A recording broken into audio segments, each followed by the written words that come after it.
je contemple le ciel gris par la fenêtre de ce qu'on appelle une ambulance et me frotte les yeux, encore ensommeillé. La nuit de garde touche à sa fin. Au petit matin, dans l'Iowa, le ciel s'éclaircit et l'air est frais et vivifiant. Mon collègue Eric se concentre sur la route et ramène le véhicule à la caserne. Une nuit éprouvante s'achève, 2 interventions, l'une pour un infarctus, l'autre pour un accident de la route. Les 2 patients sont arrivés vivants à l'hôpital. Mission accomplie, nous pouvons enfin souffler. Aujourd'hui, ça s'est bien passé, Nat, me lance Eric d'un regard rapide. Il a 10 ans de moins que moi et déborde d'énergie. Je lui adresse un léger sourire. Oui, la nuit a été difficile, mais on a bien géré, je réponds. Ma voix est rauque, éraillée par le manque de sommeil. La caserne, notre 2e maison, nous accueille dans le silence. Nous garons la voiture et descendons. Je tire péniblement sur mes épaules raidies par la position assis, et, avant de rentrer chez moi, je dois faire la passation de service et remplir des papiers. À l'intérieur du bâtiment, le répartiteur de garde nous accueille, une tasse de café à la main. « Bonjour les gars, comment s'est passée votre nuit ?» demande-t-il doucement. « Ça aurait pu être pire », je grommelle en prenant les formulaires d'Eric détaillant les interventions. 2 cas, tous 2 stables. Le répartiteur hoche la tête d'un air compréhensif. Lui aussi est sur le point de partir en congé. Une demi-heure plus tard, je parviens enfin à quitter le commissariat. Je m'installe dans ma vieille Toyota, démarrée au quart de tour, bien qu'elle ait déjà 15 ans.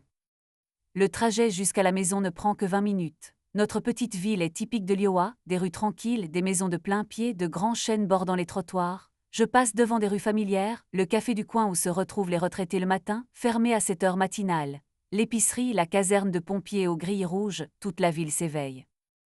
J'adore ces matins de l'Iowa, quand le ciel est si vaste et que l'air embaume l'herbe fraîchement coupée et l'aube d'une journée plus longue.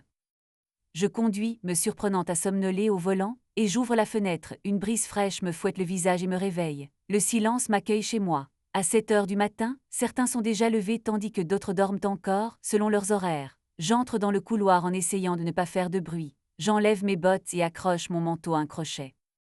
De la cuisine flotte l'arôme du café fraîchement moulu. Madison doit déjà être levée. J'y vais. Elle se tient près du fourneau, vêtue d'un tailleur bleu foncé strict qu'elle lisse des mains.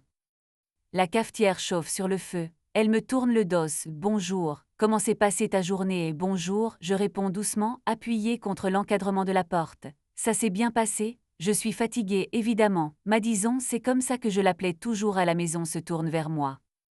Avant, elle souriait et m'embrassait en plaisantant, les lèvres parfumées à l'amande, le matin. Maintenant, elle affiche une expression polie, comme si elle était au travail avec un agent immobilier. « Tu veux un café ?» Il est tout juste préparé, demande-t-elle calmement, presque indifféremment. Oui, je suppose, je vais en prendre un, je réponds en passant la main sur mon visage, sentant ma barbe naissante. Je m'approche, prends une tasse sur le comptoir et me sers un café chaud. Les enfants sont réveillés. Lily n'est pas encore réveillée, mais Max mange ses céréales, répond-elle en remettant sa veste en place. Je lui ai dit de se dépêcher, le bus scolaire arrive bientôt. J'acquiesce et prends une gorgée. Le café amé me brûle la langue, mais me redonne des forces. À la maison, c'est le calme plat, seulement un léger bourdonnement provenant du salon, les infos du matin. Madison s'affaire, se préparant pour le travail. Elle doit être à son bureau à 8 heures, elle est agent immobilier et vend des maisons dans notre quartier. Ces derniers mois, elle a été particulièrement occupée, rendez-vous avec des clients, visite de maison le week-end. Souvent, elle rentre tard, disant qu'elle a conclu de nombreuses affaires. Je suis content pour elle, bien sûr. L'argent ne pousse pas sur les arbres, surtout avec 2 adolescents. Lily a ses propres besoins cosmétiques, vêtements, Max, jeux vidéo, équipements sportifs. Mais aujourd'hui, en observant Madison pressée, je ressens une certaine distance. Comme si nous étions des voisins, échangeant des salutations polies. Les choses étaient différentes avant. Tu travailles aussi ce soir. Je demande, pour rompre le silence. Où tu seras à la maison ce soir? J'ai des clients ce soir, répond-elle sèchement en consultant des documents dans son dossier. On fait visiter le nouveau chalet aujourd'hui. Ne m'attends pas trop tôt. J'acquiesce d'un air compréhensif, essayant de dissimuler ma déception. Nos emplois du temps chargés nous permettent à peine de nous voir, mes horaires de nuit, son emploi du temps surchargé. Quand est-ce qu'on peut se parler? Tout au plus le matin, quelques minutes. Max apparaît, un garçon de 13 ans aux cheveux clairs en bataille, vêtu d'un pyjama Star Wars. Plutôt un adolescent, mais parfois il me paraît petit. Il porte un sac à dos sur une épaule. « Salut papa », dit-il d'une voix endormie mais joyeuse en me voyant. « Tu viens de rentrer du travail ?» Je souris et lui caresse la joue déjà ébouriffée. « Tu as déjeuné ?» « Oui, des céréales avec du lait », répond-il en bâillant. brosse-toi les dents, lance Madison d'un ton sévère. Dépêche-toi. Max ferme les yeux, mais se dirige docilement vers la salle de bain. Je le regarde et me surprends à penser à lui. Hier soir, quand je suis partie au travail, il faisait ses devoirs et m'a fait un signe de la main depuis le canapé. Nous n'avons pas beaucoup parlé, et Lily. Demandai-je à ma femme à voix basse. Elle a un bus dans 1 heure, je l'emmène, répondit Madison en fouillant dans son sac. Elle commence les cours plus tard, on a le temps. Lily a 2 ans de plus que Max 15 ans. L'été est fini, la rentrée a eu lieu, elle est en seconde. Souvent elle a l'air grognonne le matin, rechignant à se lever. Peut-être qu'elle a encore discuté avec quelqu'un en ligne ou regardé des vidéos sur son téléphone la nuit, typique des adolescentes. Quelques minutes plus tard, la voilà déjà de retour, cheveux en bataille et air renfrogné, en short de sport et sweatshirt, même si je sais bien qu'avant de partir, elle se change. Avec moi, elle peut porter ce qu'elle veut à la maison, ça lui est égal. Oh papa, salut, dit Lily d'une voix endormie en me voyant avec ma tasse de café. Tu es en avance. Salut Lily, répondis-je doucement. Tu as bien dormi? Elle hausse les épaules et lance aussitôt un regard réprobateur à sa mère. Maman, on avait convenu que j'aurais 5 minutes de plus, je suis déjà levée, et c'est tant mieux, répond Madison sans se retourner. Ne commencez pas à vous disputer le matin. Lily siffle doucement et s'affale sur sa chaise, se versant un jus d'orange en briques. Je les observe toutes les deux. Il y a une certaine froideur entre la mère et la fille ces derniers temps. Lily se dispute souvent avec Madison, qui s'énerve.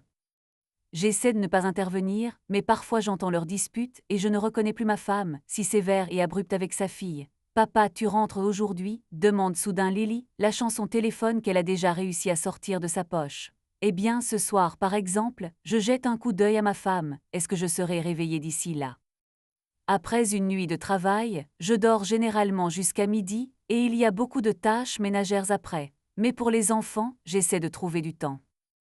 Bien sûr, oui, je serai là, je hoche la tête. Aujourd'hui, c'est mon jour de repos après mon service. On regarde un film, propose timidement la fille. Je suis agréablement surpris par son initiative et ces derniers temps, elle appelle rarement pour passer du temps ensemble. Bien sûr, j'accepte. Choisis quelque chose, je m'y ferai, mais pas quelque chose de terrible, s'il te plaît. Max revient des toilettes, après avoir entendu parler du film. On va voir un film, génial, on peut regarder le nouveau avec les super-héros. Il vient de sortir, on verra, je l'interromps doucement pour qu'il ne s'emballe pas trop, on décidera ensemble ce soir. Pendant ce temps, Madison se dirige vers le couloir en tapant du pied, je la vois prendre les clés de sa voiture sur la table. Il est temps pour les enfants de partir. On y va, annonce-t-elle d'un ton sec. Lily, sois prête dans 5 minutes dans la voiture. Évidemment, évidemment, grommelle sa fille en finissant son jus. Max se jette dans mes bras pour un dernier câlin. Je serre mon fils contre moi, sentant la chaleur de son petit corps encore frêle. À plus tard, murmure-t-il contre mon épaule. Bonne chance. D'accord, mon champion, je réponds. Sois sage à l'école. Lily s'approche aussi, mais plus réservément. Je lui serre l'épaule et elle esquisse un sourire à peine perceptible. On se voit ce soir, lui dis-je. D'accord, acquiesce-t-elle en rangeant son téléphone dans son sac à dos. Les enfants se précipitent dehors en bavardant entre eux. Sur le seuil, Madison hésite et me regarde.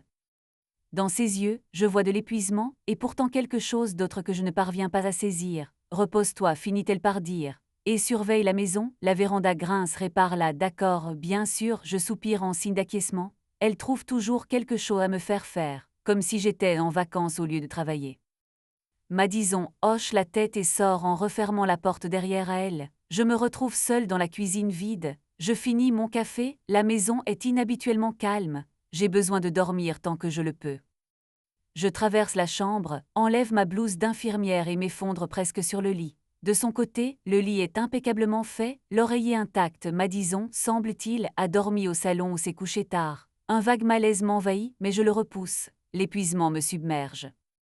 Dans les dernières secondes avant de m'endormir, une légère inquiétude me traverse l'esprit, comme si un orage se préparait. Mais malgré ma fatigue, je chasse ces pensées. Qu'est-ce qui pourrait mal tourner dans notre vie si ordinaire? Je n'imaginais pas à quelle vitesse tout allait basculer. Je ferme les yeux et m'endors, me souvenant encore de l'odeur du café et de ce bref instant matinal en famille si banal et pourtant si fragile. Je me réveille vers midi au bruit de la porte d'entrée. Je me frotte les yeux. Dehors, il fait déjà jour. J'ai du mal à me rappeler quel jour on est. Ah, jeudi. Les enfants sont à l'école, Madison au travail. Elle est peut-être rentrée déjeuner ou chercher des documents. J'enfile un jean et un t-shirt et descends. La cuisine est vide, mais son ordinateur portable est posé sur la table. Étrange, Madison ne laisse jamais son ordinateur traîner comme ça. Je jette un coup d'œil dans le salon vide, j'entends du bruit à l'étage et j'y vais. Ma femme est dans notre chambre, près de l'armoire, en train de fourrer rapidement quelque chose dans un sac. Quelques robes, des chemisiers, elle sursaute en me voyant. « Qu'est-ce que tu fais, tu es déjà levée ?» demande-t-elle nerveusement. Oui, je me suis réveillée, j'essaie de dire calmement. Que s'est-il passé, où vas-tu? Madison se détourne en fermant son sac.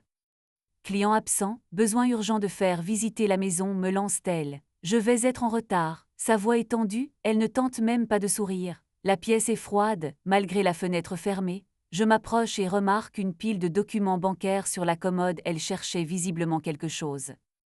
J'aperçois une enveloppe avec le logo de la banque, la moitié d'un relevé de compte dépassant. Et quelle maison visitons-nous cette fois-ci? Demandai-je en essayant d'attirer son attention. Tu prends des affaires pour une nuit, me coupe-t-elle sèchement. Mon cœur se met à battre plus vite, quelque chose cloche. Je décide de vérifier mon intuition, je contourne le lit et prends l'enveloppe pendant qu'elle ferme son sac. Qu'est-ce que tu fais? Sa voix est empreinte d'inquiétude et de colère. Elle fait un pas vers moi, mais j'ai déjà sorti le papier, c'est le dernier relevé de notre carte de crédit. Mon regard est attiré par une ligne, le nom d'un hôtel à des moines et le montant. Je connais bien cet hôtel, cher, haut de gamme, fréquenté par une clientèle d'affaires. La date sur le relevé est celle du week-end dernier. Ce week-end-là, Madison disait avoir assisté à un séminaire immobilier à des moines. Qu'est-ce que c'est? Demandai-je doucement en lui montrant le relevé. Elle s'arrête, les lèvres serrées. Ne fais pas d'esclandre, s'il te plaît, dit-elle froidement. J'ai la gorge sèche. Maddy, j'avale ma salive avec difficulté. Cet hôtel, tu n'étais pas à ce séminaire, n'est-ce pas? Elle reste silencieuse. Dans ses yeux, je vois un mélange d'irritation et de culpabilité. Dis-moi la vérité, demandai-je d'une voix rauque. Tu vois quelqu'un? Madison se détourne de la fenêtre. Je vois ses épaules se tendre. Oui, murmure-t-elle, cet aveu me stupéfie. Même si j'avais des soupçons, l'entendre, j'ai l'impression que tout s'écroule en moi, mais je m'efforce de garder mon calme.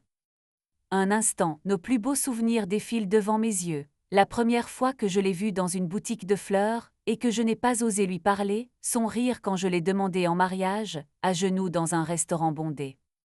Alors que nous bercions la petite Lily dans nos bras, si jeune et si heureuse, tout a basculé avant de s'évanouir face à la dure réalité. Qui est-il? Demandai-je après un silence. Ma femme se tourne vers moi, son visage est pâle, mais ses yeux pétillent de détermination. Il s'appelle Evan. Evan Whittaker, répond-elle sèchement. Nous nous sommes rencontrés il y a quelques mois à une conférence. Il est du Texas, répétai-je, essayant de comprendre. Tu étais souvent en retard, tu prenais l'avion pour le voir. Quelquefois, admet Madison, et il est venu ici. Je serre les dents si fort que mes joues me sont crispées. Cela signifie que pendant que je travaillais de nuit à transporter les blessés et à sauver des vies, elle, et maintenant ma voix sonne étrange rock. Tu vas le voir, elle baisse les yeux, puis me regarde d'un air défiant. Oui, je prends l'avion pour Austin aujourd'hui. Evan m'attend, un voile se pose sur mes yeux. Austin, cela signifie qu'elle a déjà pris sa décision, et les enfants. M'exclamai-je haletante. Lily Max sont-ils au courant? Pas encore, répond Madison froidement en inclinant légèrement la tête. Je leur dirai le moment venu, je comprends soudain le sens de ses paroles. Elle me quitte, moi et les enfants, ou compte-t-elle les emmener aussi? Quand ce moment viendra-t-il? Qu'as-tu prévu? Je fais un pas en avant, mon cœur bat la chamade. Ne fais pas de drame, Nat, dit-elle d'une voix lasse. C'est tellement évident, nous nous sommes éloignés, nos objectifs sont différents. Evan a réussi, il lance une start-up avec de grandes ambitions. Avec lui, les enfants auront un avenir meilleur qu'ici. Dans cette elle balaie notre chambre du regard, comme si elle lui était étrangère et pitoyable, dans cette routine. Attends, je lève la main. Tu emmènes les enfants au Texas, comme ça d'un coup? Pas tout de suite, Madison fronce les sourcils. D'abord, j'irai seule, préparer le terrain. Alors je les amènerai. Evan leur propose une école privée, des opportunités, j'acquiesce, essayant d'assimiler toutes ces informations. Elle parle calmement, comme s'il s'agissait d'un projet professionnel, mais dans ma tête résonne un bourdonnement. Vous comprenez ce que vous dites, je murmure. Me prendre Lily et Max à 1000 kilomètres de chez moi chez un inconnu, pas un inconnu, dit-elle avec un sourire narquois. Il fera bientôt partie de la famille. Ma patience s'épuise. Je froisse le papier dans mon poing. De la famille, l'amertume et la colère montent à la gorge. C'est toi qui as décidé ça, tu abandonnes ta famille, et il n'est même pas impliqué. Ne crie pas, soupire Madison, les yeux brillants d'une lueur intense. Je pars justement parce que ma famille compte pour moi. Tu vis dans le passé, Nat. Ton plafond, c'est cet escalier bruyant et ce plancher qui grince. Je veux un avenir meilleur pour les enfants et pour moi aussi. j'ai admiré ton ambition et ce plus tard, mais je n'aurais jamais cru que tu détruirais notre famille pour ça. Maddy, reprends-toi, dis-je désespérément. Tout abandonner comme ça, les enfants ne comprendront pas. Elle me fixe longuement, puis son visage s'adoucit, une ombre de tristesse apparaît. Ils comprendront, murmure-t-elle doucement. J'essaierai de leur expliquer. Lily est presque adulte, Max est intelligent pour son âge. Il nous voit comme des voisins, ce pourquoi tu n'as jamais assez de temps, les gardes de nuit, la fatigue et tu es un bon père, Nat, mais ce n'est pas suffisant. Je sens mes doigts trembler et avec effort je déplie le papier froissé. Pas suffisant. Demandai-je avec amertume. Notre richesse ne suffit pas à tes ambitions, elle resserre la bandoulière de son sac. Je veux vivre, pas seulement survivre. Et je veux la même chose pour les enfants. Ils m'aiment et les enfants l'aimeront aussi. Tu les as déjà présentés, je suis surprise. Pas encore, répond-elle sèchement. Mais je le ferai le moment venu. C'est comme un coup de poing dans l'estomac, elle a déjà tout prévu sans moi. Et comment comptes-tu faire ça, demandai-je en écartant les bras. Tu n'auras pas le choix, me lance-t-elle. Après le divorce, les enfants resteront avec moi. Le tribunal favorise toujours la mère, surtout que je leur offrirai de meilleures conditions de vie. Ces mots fusent comme une balle. Je recule d'un pas. Madison prend son sac. Quand reviens-tu, demandai-je doucement, sachant que je ne pourrais pas la retenir. Dans quelques jours, dit-elle sans me regarder. Ne t'inquiète pas, je t'appellerai. Elle se dirige vers la porte. Sur le seuil, elle s'arrête. Et Nat, ma voix est rauque. Faisons les choses correctement, d'accord. Dans sa voix, on perçoit l'épuisement. Sans scène avec les enfants, je leur dirai que je pars en voyage d'affaires, puis j'expliquerai tout petit à petit. Ce sera mieux, je me tais. Je n'ai pas la force de discuter. Une vague de colère et de douleur m'envahit, mais je me retiens. Madison ouvre la porte. Au revoir, je lui murmure dans le dos. Elle s'arrête un instant, comme si elle voulait dire quelque chose ou se retourner, mais elle ne le fait pas. Elle sort et referme soigneusement la porte derrière elle. Je reste planté au milieu de notre maison, plus précisément de la mienne, un bout de papier froissé à la main. Le silence. C'est alors seulement que je remarque le tic-tac bruyant de l'horloge au mur.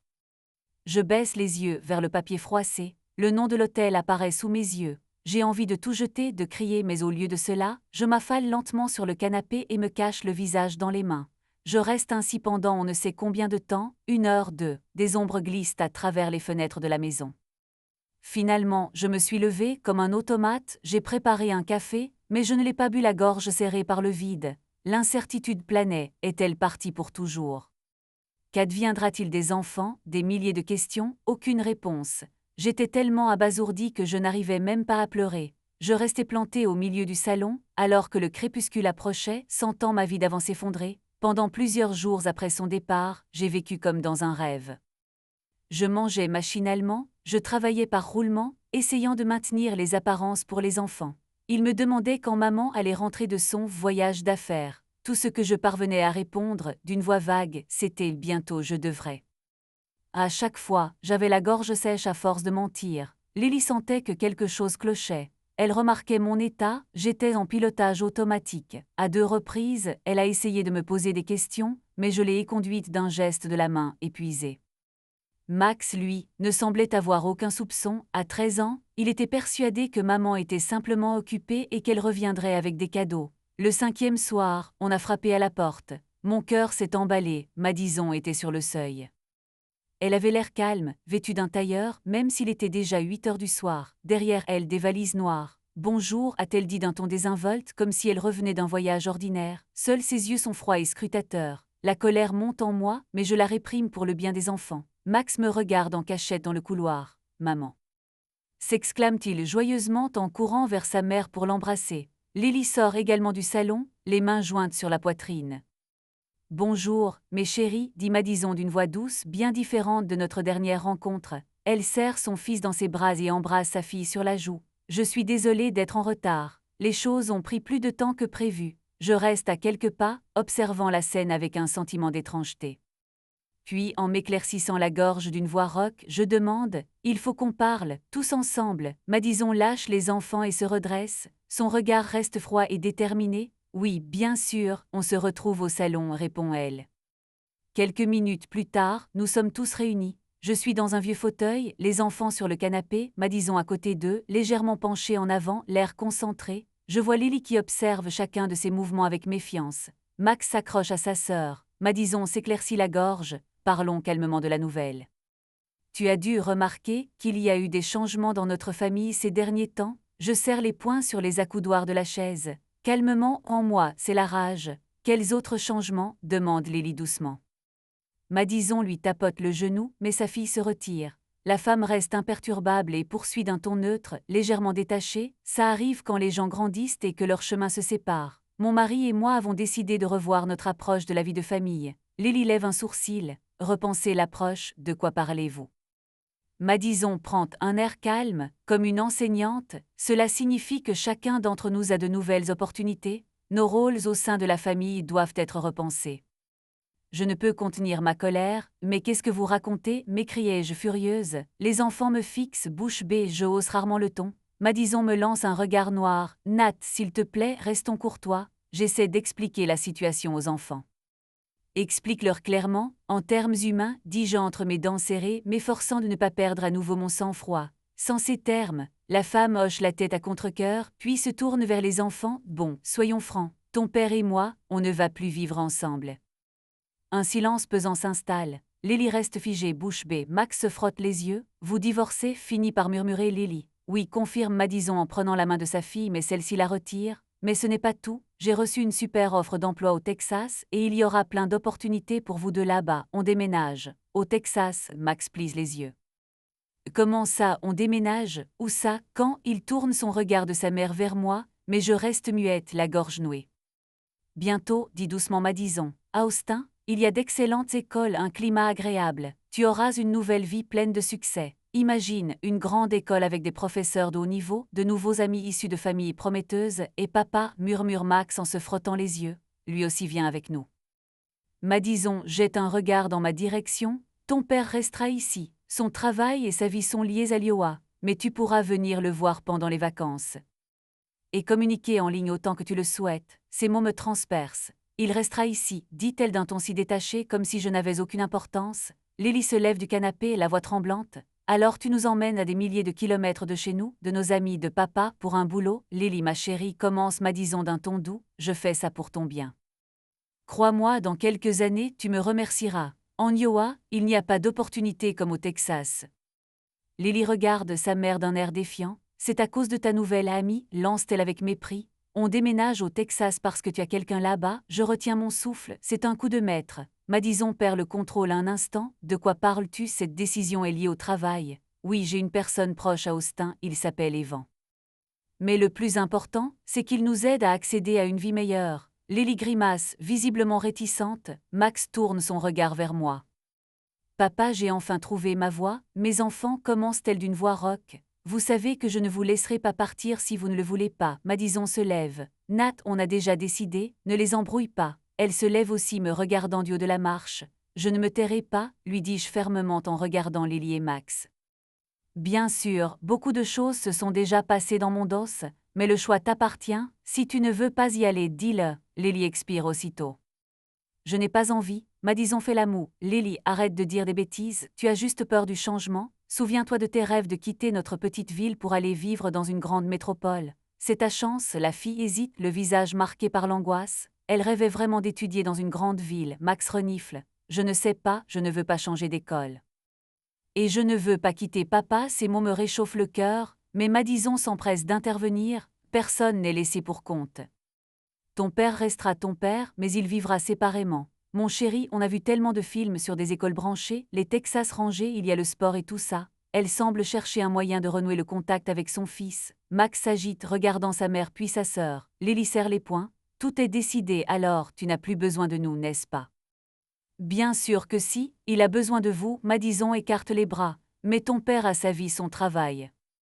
Il n'avait pas prévu de déménager, même pour nous, je suis d'accord. Parfois pour avancer, il faut réorganiser les rôles au sein de la famille. Encore ce mot « réorganiser », on dirait qu'elle pense que la famille n'est qu'un projet qu'on peut démanteler et reconstruire à l'infini. Écoutez, ça me rend malade, soupire Lily en essuyant ses larmes. Maman, si tu veux partir, pars.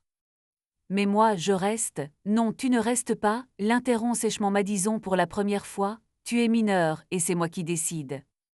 Crois-moi, tu me remercieras plus tard, supplie Lily. Papa dit quelque chose, je m'approche d'elle et la prends dans mes bras. Je ne veux pas que tu partes, dis-je sincèrement en regardant Madison droit dans les yeux. Mais je ne veux pas non plus faire d'histoire ni te traîner en justice. Si tu veux rester, je suis tout à fait d'accord.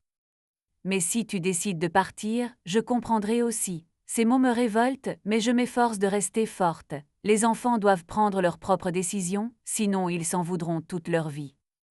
Madison a déjà pris les valises et se tient maintenant près de la porte. Assez de drame, dit-elle d'un ton sec. Lily, Max, préparez-vous. Nous avons un avion demain, il nous reste encore des affaires à emballer. Aujourd'hui, s'exclame Max haletant. Tout de suite, comme on t'en doutait, coupe la mer. Il faut prendre des décisions sans tarder. Plus vite vous commencerez votre nouvelle vie, plus ce sera facile. Lily pleure à chaudes larmes. Je la sens trembler dans mes bras et les larmes me montent aux yeux. Max pleure aussi. Je ne veux pas, murmure Lily, mais si tu me forces, ce n'est pas pour toujours, idiote. Madison adopte un ton apaisant. Essayons, si ça ne te plaît pas, on en reparlera. Je comprends qu'elle ne permettra jamais que je sois déçue, mais maintenant je suis impuissant. Contre ma nature profonde et laisser partir les enfants, je suis contraint de capituler. La collecte de fonds a été un cauchemar. Madison a rapidement organisé la liste des objets à emporter. J'ai aidé machinalement, comme malgré moi. Lily parlait à peine, se contentant d'essuyer ses larmes. Max est resté à mes côtés presque tout le temps, accroché à ma manche. Personne n'a fermé l'œil de la nuit. Au petit matin, à l'aube, je les ai tous emmenés à l'aéroport de Des Moines. Pendant tout le trajet, les enfants se sont accrochés à moi depuis la banquette arrière et ne voulaient pas me lâcher. Madison était assise devant, silencieuse, les yeux rivés sur son téléphone. À la porte d'embarquement, le moment des adieux est arrivé. Max m'a serré fort dans ses bras et a pleuré. Je lui ai murmuré, « Tu es mon garçon, tout ira bien, je serai toujours là, appelle-moi quand tu veux. » Lily se tenait près de moi, se mordant la lèvre. Quand Max m'a lâché, elle s'est précipitée vers moi. « Papa, pardonne-moi, » a-t-elle murmuré en pleurant. « Ce n'est pas de ta faute, ma chérie, » ai-je répondu en lui caressant la tête. « Je t'aime. » Et la porte de ma maison était toujours ouverte. Derrière elle, on entendait Madison taper impatiemment à la porte. J'ai levé les yeux vers ma femme. Elle regardait sa montre. « C'est l'heure, » a-t-elle déclaré sèchement. « Prends soin d'eux, ai-je seulement réussi à dire. Elle n'a pas répondu. Elle a pris les enfants par la main et s'est dirigée d'un pas décidé vers la porte d'embarquement. Lily et Max se sont retournés en partant, me faisant un signe de la main. J'ai forcé un sourire, essayant de me souvenir de leur visage à ce moment-là, puis ils sont partis. Je suis restée au point de contrôle jusqu'au décollage de leur avion. Je sentais à peine mes jambes sous moi, je me souvenais à peine du chemin du retour. J'ai conduit seule sur une autoroute déserte et pour la première fois, je me suis sentie vraiment vieux et seule. 2 semaines se sont écoulées depuis le départ des enfants. Nous nous parlons tous les jours ou tous les 2 jours en appel vidéo. Chaque rencontre est à la fois une joie et un supplice. Joie de voir leur visage, d'entendre leur voix. Tourment réaliser qu'ils sont désormais dans une autre vie, où je ne suis pas à leur côté. Aujourd'hui, comme convenu, je me connecte à 7 heures précises. L'écran s'anime, Max apparaît en premier, puis Lily. Ils semblent assis sur un canapé dans une pièce spacieuse et lumineuse, sans doute le bureau des vents. Un tableau blanc orné d'autocollants colorés et de schémas est accroché au mur derrière eux. Tous 2 sont élégamment vêtus. Lily porte un chemisier blanc à l'emblème de l'académie et une jupe noire moulante, Max un polo et un pantalon. Ils ont l'air de mannequins sortis d'un catalogue de luxe, mais leurs visages, trop mûrs, trahissent un malaise. « Papa !» s'exclame Max en souriant et en se penchant vers l'objectif. « Salut, champion !» je réponds en essayant de sourire naturellement. « Comment vas-tu ?»« Bien » répond mon fils d'un ton désinvolte avant d'entamer la conversation. « Tu sais qu'il y a une piscine dans la résidence, j'y ai déjà nagé 2 fois. Et il y a une salle de sport commune et même une salle de cinéma, pas vrai ?» J'approuve d'un signe de tête. « Génial !» s'exclame-t-il avec sincérité. Au fait, Evan nous a emmenés voir un match de foot la semaine dernière, il a un abonnement. C'était la première fois que j'allais dans un grand stade, les yeux de Max pétillent d'excitation. Mon cœur se serre, je ne l'ai jamais emmené à un match, il n'y avait pas d'occasion en Iowa et je n'avais pas les moyens. Je suis contente que ça te plaise, Max, dis-je sincèrement. Et l'école ? L'école, l'académie, me corrige-t-il. L'académie Lakeview, c'est un établissement d'élite, tu sais. Nous sommes 10 élèves dans notre classe, chacun avec son propre tuteur. Les ordinateurs sont neufs, les installations sportives, les professeurs sont stricts mais sympas. Lily laisse échapper un rire à l'autre bout du canapé. Elle n'a pas encore dit un mot, se contentant de me fixer intensément. « Lily, et toi ?» demandai-je prudemment. « Tu t'y habitues ?» Lily hausse les épaules. « Très bien, je termine ce trimestre dans leur école et je pourrais être transférée à l'académie plus tard. On est en train de réfléchir. Pourquoi réfléchissez-vous ? Je ne comprends pas. » Lily esquisse un sourire en coin. Le programme est différent, je vais peut-être devoir sauter une année ou rattraper mon retard. Il y a des examens d'entrée, c'est compliqué. Elle réussira, me rassure Max avec assurance. Evan a dit qu'il lui trouverait n'importe quel tuteur pour qu'elle puisse se remettre à niveau. Lily baisse les yeux. D'accord, merci, bien sûr. Je perçois un certain manque d'enthousiasme de la part de ma fille concernant cette tutelle. Cependant, je garde le silence. Ta mère est au travail. Demandai-je, remarquant qu'aucun adulte n'est visible. Oui, elle a un salon de l'habitat aujourd'hui, répond Max, et Evan est en bas pour une réunion d'affaires. Le fait que les enfants soient seuls à la maison m'inquiète un peu, mais ce ne sont plus des petits. Et la maison est sécurisée a priori. Et Evan, finis-je par demander, en essayant de garder un ton neutre. Max hoche immédiatement la tête. Il est super, joyeux, pas méchant du tout, parfois strict mais rarement, il est tellement cultivé. Il m'a montré comment il a lancé son entreprise en fabriquant des prototypes dans son garage. Je cligne des yeux, des prototypes dans un garage. Max parlait de moi avec moins d'enthousiasme. Et toi, Lily? Je me tourne vers sa fille. Lily hausse les épaules. Ça passe, ça ne la dérange pas trop. En fait, elle passe plus de temps avec Max, tandis que moi, elle ne s'étend pas sur le sujet, mais je comprends, Lily semble prendre ses distances. J'en suis ravie. Pendant ce temps, Max, s'installant plus confortablement, se met à bavarder. « Papa, tu devrais voir notre maison, elle a 3 étages. Max et Lily ont des chambres côte à côte, mais elle passe la plupart de son temps dans la sienne. Et il y a une salle de jeu au sous-sol avec un billard, une console de jeu et un écran de cinéma. Evan dit qu'on pourra inviter des amis quand ils arriveront. Vous pouvez inviter des amis, bien sûr, je confirme, même si sa joie me rend un peu jaloux. Surveillez-vous les uns les autres, d'accord? Oui, hoche la tête mon fils, ne t'inquiète pas, on se débrouillera, papa, ajoute Lily doucement. Un silence s'installe, je ne sais pas quoi demander d'autre, et il semble ressentir la même chose. Soudain, quelqu'un apparaît près des enfants, un homme grand blond d'une 40aine d'années. Il s'assoit entre eux sur le canapé souriant, tous mes muscles se contractent, bien sûr, c'est Evan. Bonjour, dit-il chaleureusement, tu dois être Nat. J'acquiesce machinalement, très mal à l'aise.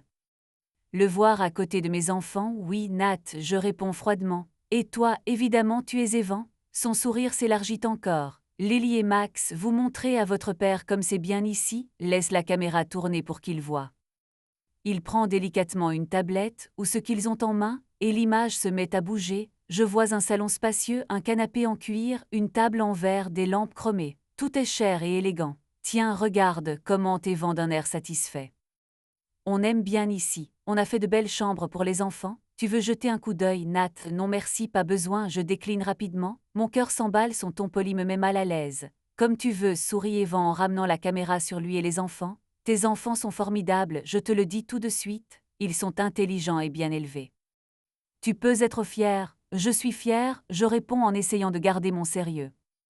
Content d'apprendre que tout va bien. Tout va bien ici, dit-il d'un ton léger. On est comme une seule équipe. J'essaie de donner à Lily et Max tout ce dont ils ont besoin pour réussir, des relations, un cercle social après tout, c'est l'environnement qui compte, non, je serre les poings hors du champ de la caméra. Quelle relation, de quoi parle-t-il? Je ne sais pas, dis-je. Je pense que le plus important, c'est que les enfants soient heureux. Evan hoche la tête, absolument. Et je fais tout pour les rendre heureux. Par exemple, on leur fait faire de nouvelles cartes d'identité avec une adresse locale, ce sera plus simple. J'ai même proposé d'y ajouter mon nom de famille juste pour plus de facilité. Comme ça, il n'y aura pas de questions à l'école. Et quand ils seront majeurs, on pourra peut-être les adopter officiellement s'ils le souhaitent. Il le dit comme s'il parlait de la pluie et du beau temps, avec un sourire. J'ai les oreilles qui bourdonnent. Pardon, je répète, pour être sûr d'avoir bien entendu. Lily se tourne brusquement vers Evan. Pourquoi dis-tu ça maintenant? Max semble lui aussi perplexe. Evan fait un geste de la main. C'est juste une idée, je n'y vois pas d'inconvénient si vous n'êtes pas d'accord. Il me regarde droit dans l'objectif, je reste silencieux quelques secondes, essayant de garder mon calme. Puis je réponds aussi calmement que possible, la famille, ce n'est pas une question de papier et de nom de famille. Je pense que nous pouvons en rester là. Comme vous voulez, répond Evan, toujours aussi aimable.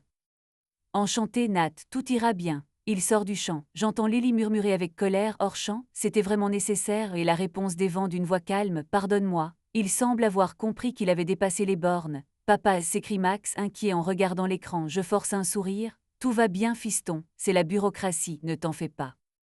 Lily me lance un regard noir sous sa longue frange. On ne change pas de nom de famille, papa, ne t'inquiète pas, sa voix est tendue. j'acquiesce partagée entre la fierté et une fatigue glaciale. Je sais, ma chérie, je murmure, c'est déjà trop tard, tu devras te lever tôt demain. Ils comprennent l'allusion. On peut parler ce week-end, demande Max penaud. Bien sûr, je réponds, je t'attendrai, nous raccrochons et l'écran devient noir. Je reste assis, en silence un moment, essayant de comprendre ce qui vient de se passer. Ma poitrine se soulève sous l'effet de la colère et de l'impuissance. Cet évent, il s'immisce avec assurance dans la vie de mes enfants et se prend pour leur maître. Me calmant un peu, j'ouvre mon navigateur et commence à chercher des informations. Adoption sans consentement parental, changement de nom de famille d'un enfant après un divorce. Mes yeux parcourent les lignes et mon anxiété grandit. Oui, sans mon consentement, ils ne peuvent pas changer le nom de famille de mes enfants sauf décision de justice avec des motifs très solides. L'adoption est impossible tant que mes droits parentaux ne sont pas révoqués. Mais si j'attends que mes enfants atteignent l'âge adulte, ils pourront devenir qui ils veulent et je ne pourrai rien y faire. La colère me submerge. Il faut que je fasse quelque chose. Évent d'ici naturellement notre famille, non, il aura une réponse. Le lendemain, je prends mon téléphone et compose le numéro d'un ancien avocat, une vieille connaissance avec qui j'avais travaillé. Il est temps d'apprendre à protéger mes droits et ceux de mes enfants. L'avocat que j'ai contacté s'est avéré être un homme petit et chauve nommé Grand Millet. Nous nous installons dans son petit bureau, au 2e étage d'un vieil immeuble du centre-ville. Dehors, la circulation est infernale, mais à l'intérieur, c'est le calme plat. La situation, pour être franche, est complexe, résume Millet après avoir entendu mon histoire. Il tapote du crayon le dossier devant lui, mais ce n'est pas un cas isolé, dit-il. Un parent peut partir avec les enfants dans un autre État, sans mon consentement, l'interrompis-je d'un ton sombre. Juridiquement, vous et votre femme n'êtes pas encore divorcés, demandai-je. Aucun document n'a été déposé, répondis-je. Elle est partie subitement. Je pense que le divorce est la prochaine étape. Je comprends, dit l'avocat en enlevant ses lunettes et en se frottant les yeux. Très bien, reprenons les points importants. Premièrement, les enfants. Ils vivent actuellement avec leur mère. Il semblerait qu'elle ait l'intention de s'installer au Texas. Si l'affaire est portée devant les tribunaux, elle demandera que la résidence des enfants soit décidée avec elle. Étant donné qu'ils s'y trouvent déjà, il est probable que le tribunal accède à ma demande. Mon cœur se serre, même si je le savais depuis le début. N'ai-je aucune chance, demandai-je anxieuse. Je n'ai pas dit aucune chance, corrige Millet. Mais honnêtement, si les enfants sont relativement bien lotis là-bas scolarisés et à leur charge, il est peu probable que le tribunal les ramène en Iowa, surtout s'ils expriment eux-mêmes le désir de rester avec leur mère. J'acquiesce, les dents serrées, rien d'inattendu. Voici sa conclusion. Pour l'instant, toute discussion concernant l'adoption est sans objet, tant que les enfants sont mineurs, dit-il. Cependant, lorsqu'ils auront 18 ans, eh bien, à ce moment-là, il n'y aura plus grand-chose à faire. Je soupire. Autre point à considérer, Millet feuillette ses notes, les finances. Assurez-vous actuellement leur subsistance, d'une certaine manière, je réponds avec tristesse. Notre compte joint, sur lequel est prélevée une somme destinée aux besoins des enfants, j'y ai déposé mon salaire. Apparemment, elles le dépensent maintenant pour leur nouvelle vie. L'avocat suggère cesser tout versement volontaire jusqu'à ce que les questions juridiques soient réglées. Si elle souhaite recevoir une pension alimentaire, qu'elle dépose une demande officielle. Le montant sera alors conforme à la loi de l'Iowa et non à ses demandes. Je réfléchis à cette idée, me demandant si je ne pourrais pas simplement arrêter d'envoyer de l'argent. Mais après tout, c'est pour mes enfants, je comprends vos inquiétudes, dit Millet, remarquant mon froncement de sourcils. Mais réfléchissez, actuellement, vous financez leurs dépenses courantes alors que vous êtes légalement exclus de leur éducation. Vous n'êtes pas tenus, de payer leur école privée ni leur train de vie luxueux. Votre responsabilité se limite à subvenir à leurs besoins essentiels. Ils semblent bien lotis là-bas. S'il manque de quoi que ce soit, ils vous le diront et nous pourrons alors en discuter. Et les enfants, demandai-je anxieuse, ne vont-ils pas croire que je les ai abandonnés? Au contraire, répond l'avocat en se penchant en arrière sur sa chaise. Vous pouvez leur expliquer directement votre position. Vous ne souhaitez pas renoncer à eux, mais vous ne voulez pas non plus financer votre propre départ. Cependant, vous serez toujours prêt, à les aider personnellement en cas de besoin concret. J'acquiesce, un plan commence à se dessiner dans mon esprit. En quittant le bureau de Millet, je reste assis, un moment dans la voiture pour reprendre mes esprits. La décision qu'il m'a incité, à prendre n'est pas facile, mais elle est logique. De retour chez moi, mon ordinateur ouvert, je lance la messagerie. Mes doigts tremblent lorsque je commence à taper un message groupé à Lily, Max et Madison. J'efface le destinataire Madison, je veux parler uniquement à mes enfants, honnêtement. Bonjour Lily et Max, j'y ai longuement réfléchi avant de l'écrire. Vous savez combien je vous aime tous les deux. Vous êtes les personnes les plus importantes de ma vie. C'est pourquoi la séparation de notre famille me fait si mal. Je ne veux pas vous perdre et je ne vous abandonnerai jamais, mais je dois être honnête avec vous, j'ai du mal à accepter ce qui s'est passé. Vous êtes parti subitement, et je me suis retrouvée seule à la maison. Je comprends que maman essaie de vous convaincre que c'est mieux ainsi, qu'il y a plus d'opportunités pour vous là-bas. C'est peut-être vrai en partie, je n'ai jamais pu vous offrir le luxe ni des relations privilégiées, j'ai toujours fait de mon mieux pour vous fournir tout le nécessaire. Je l'admets, je ne suis pas riche, mais la richesse ne se mesure pas à l'argent ou aux écoles prestigieuses. Elle se mesure à l'amour, au soutien et à l'honnêteté. Je veux être honnête avec vous, alors je vais être claire, je ne peux pas et je ne paierai pas pour une décision prise sans mon avis et contre moi. Cela concerne votre nouvelle école et vos nouvelles dépenses. Je sais que ces mots risquent de vous contrarier, mais essayez de me comprendre. Je suis toujours votre père et je le serai toujours. Je ne me retire pas de votre vie. Si vous avez besoin d'aide pour vos études, vos activités, votre santé, ou quoi que ce soit de vraiment nécessaire, je vous aiderai toujours autant que possible. Mais je ne financerai pas volontairement ce qui nous sépare. Je suis peinée que les choses aient tourné ainsi. J'ai toujours cru que nous étions une famille et qu'une famille devait rester unie. Mais puisque nous sommes éloignés l'un de l'autre maintenant, soyons au moins honnêtes. Vous avez le droit de savoir ce que je ressens, je ne vous reproche rien, ce n'est pas votre faute. Et vous n'êtes pas responsable des décisions d'adultes. Maman a pris une décision que je désapprouve, mais j'apprends à vivre avec et j'espère que vous en ferez autant. Je vous aime tous les deux, je suis fière de vous deux, et vous me manquez terriblement. Écrivez-moi quand vous voulez pendant les heures de classe, au travail, juste comme ça. Je suis toujours là pour vous, et je serai toujours à vos côtés. J'embrasse papa. J'ai relu le message, la gorge serrée. C'était peut-être trop émouvant, mais je n'y pouvais rien. J'ai cliqué sur « Envoyer » et j'ai vu mon message s'envoler dans le monde numérique. Il ne restait plus qu'à attendre une réponse. S'il y en avait une, les jours passent puis un autre, aucune nouvelle. J'essayais de ne pas me torturer d'angoisse, mais à chaque vibration de mon téléphone, mon cœur s'arrêtait. Pourtant, toujours pas de réponse. Peut-être avait-il besoin de temps. Peut-être était-il contrarié. Je n'en savais rien, mais j'étais prête à toute éventualité. La maison sans les enfants était devenue un tout autre endroit. Les premiers jours après leur départ, je me surprenais à tendre l'oreille pour entendre le silence, un craquement au deuxième étage. Lily va sûrement recharger son téléphone, ou la porte du réfrigérateur qui claque. Max cherche un goûter de minuit, mais la maison était silencieuse. Seul le réfrigérateur bourdonnait et l'horloge faisait tic-tac. Au début, ce silence était insupportable.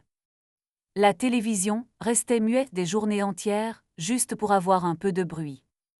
J'avais même programmé une sonnerie spéciale pour le bruit du vent sur mon téléphone, que j'activais la nuit pour couvrir le vide de la maison. Les premières semaines, je me surprenais à entrer machinalement dans la chambre vide de Lily ou à frapper à la porte fermée de Max, oubliant leur absence. Leurs chambres étaient restées intactes, leurs lits étaient faits comme ils les avaient laissés, les postés toujours accrochés au mur. Je n'avais pas le cœur à ranger. Parfois, quand la solitude m'accablait, j'entrais dans leur chambre, je m'asseyais au bord du lit et je restais là, en silence, à me souvenir de leur rire, de leur voix. C'était dur, mais peu à peu, la douleur s'est estompée. Le temps a passé et je m'y suis habituée. J'ai commencé à apprécier le calme. Je passais mes soirées à la maison, quand je n'étais pas de service, assise sur la véranda avec une tasse de thé, à regarder le coucher de soleil sur les toits voisins, à écouter le chant des cigales. Le silence ne me faisait plus peur.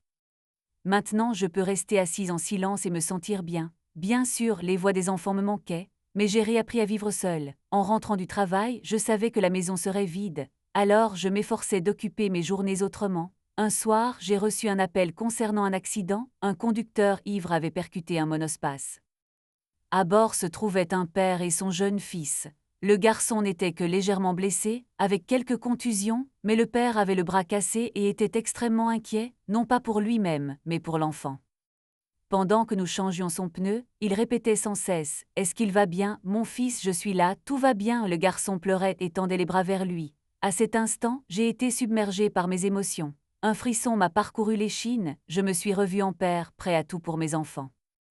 Après l'appel, je suis sortie de ma voiture et suis restée longtemps sous le ciel étoilé, à réfléchir. J'avais envie d'appeler Lily et Max en pleine nuit, juste pour entendre ma voix, mais je ne l'ai pas fait. Ils étaient loin, ils avaient besoin de tranquillité. Je n'avais d'autre choix que de contempler les étoiles en silence et d'espérer qu'un jour il serait de nouveau à mes côtés.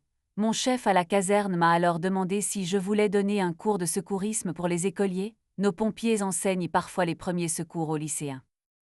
Avant, c'était notre infirmière qui s'en chargeait, mais elle est partie. J'ai accepté immédiatement. Du coup, j'ai eu un nouveau travail. 2 fois par semaine, j'anime des cours du soir à la caserne. En classe, des adolescents, à peu près du même âge que Lily, sont assis. Je montre à Annie, c'est le nom qu'on donne aux mannequins de réanimation Resuciane, comment faire des compressions thoraciques, comment pratiquer le bouche à bouche. Les jeunes rient, puis deviennent nerveux, mais ils s'appliquent. Je les félicite pour leur progrès et je plaisante en racontant des anecdotes de mon expérience aux urgences. Et je vois bien, ils sont intéressés. Après un de ces cours, une jeune fille d'environ 17 ans, les cheveux courts et le regard déterminé, est venue me voir. Elle m'a dit « Merci M. Carter, grâce à vous j'ai décidé de devenir ambulancière. J'ai été un instant stupéfait et j'ai demandé « Vraiment, c'est un sacré défi ?» Mais elle a répondu « Tu le dis si bien, on voit bien que ça ne te fait ni chaud ni froid. » J'ai souri, je l'ai remercié. Soudain j'ai ressenti une douce chaleur intérieure. De la fierté, ou simplement du bonheur à l'idée de pouvoir être utile à quelqu'un, les jours ont peu à peu repris leur cours. Travail de nuit, sommeil, tâches ménagères, entraînement des pompiers. J'ai même commencé à aller à la salle de sport 2 fois par semaine avant, je n'avais pas une minute à moi. Maintenant j'en ai, je n'étais plus en contact avec Madison. Elle m'a envoyé quelques messages professionnels, sans intérêt à propos du transfert de mails de documents. J'ai répondu brièvement et sans détour. J'ai posé des limites, j'ai arrêté d'essayer de savoir comment allaient les enfants. Si Lily et Max le voulaient, ils pouvaient me le dire eux-mêmes. Parfois, ils écrivaient quelques mots dans la conversation de groupe, tout va bien, ou m'envoyaient des photos de l'école. Je n'ai pas insisté, même si j'avais très envie d'en savoir plus. J'ai appris à respecter ces limites que je m'étais fixées, ne pas les harceler d'appels, leur laisser de l'espace. Si tout allait bien, autant en rester là. Cela me faisait mal d'y penser, mais il n'y avait pas d'autre solution. Si j'avais continué à les solliciter, ils se seraient éloignés. L'automne est passé et l'hiver est arrivé. J'ai tenu le coup. J'ai survécu à Thanksgiving, où je me suis retrouvée seule avec une dinde achetée en magasin à regarder le football. J'ai survécu à Noël, quand la maison est restée plongée dans l'obscurité et que je n'avais pas encore décoré le sapin. Tout cela n'était que passager. L'essentiel était que les enfants sachent que j'existais et que je les aimais. Au début de la nouvelle année, j'ai soudain réalisé que ce n'était plus une souffrance quotidienne, que je m'y habituais. Je me réveille et aucune douleur aiguë, personne n'est là. Je me lève, je déjeune, je fais des projets. La vie continue, même si elle est calme et simple, mais elle continue. Au printemps, j'ai réussi à reprendre contact avec les enfants par appel vidéo. Jusque-là, nous nous étions limités à de courts messages, parfois ils avaient des examens, parfois je faisais des heures supplémentaires au travail. Mais enfin, dimanche soir, ils étaient tous les deux en ligne. Je remarque immédiatement, quelque chose a changé. Lily paraît plus âgée, même sa posture est différente, le dos droit, le visage assuré, les lèvres pincées. Max aussi semblait avoir grandi, il avait une coupe de cheveux soignée et l'air sérieux. « Bonjour papa », dit Lily calmement comme une adulte. « Salut les enfants », dis-je en souriant chaleureusement. « Je vais bien, tu m'as manqué », dit Mad. Nous nous fixons des objectifs. Au début j'ai l'impression d'entendre des choses, de quoi s'agit-il ? De nos objectifs, papa, répète le fils en échangeant un regard avec sa sœur.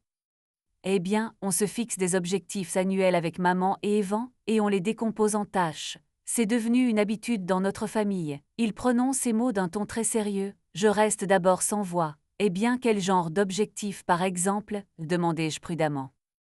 Lily allume la caméra à l'autre bout du fil, et je vois maintenant qu'ils sont assis dans un bureau spacieux et lumineux, ce doit être chez Evan. Derrière eux au mur, un tableau blanc est orné d'autocollants colorés et de quelques schémas. Par exemple, dit Lily clairement, mon objectif pour l'année prochaine est d'avoir une moyenne générale de 3,8 et d'être parmi les 10% meilleurs de la classe. Waouh, suis-je à peine capable de dire. Lily a toujours été brillante, mais je ne l'avais jamais entendue parler sur un ton aussi professionnel. Mon objectif est de gagner des compétitions régionales de robotique, ajoute Max avec fierté. Evan m'aide, il est le sponsor de l'équipe. De la robotique, tu aimais bien le football, je suis surpris.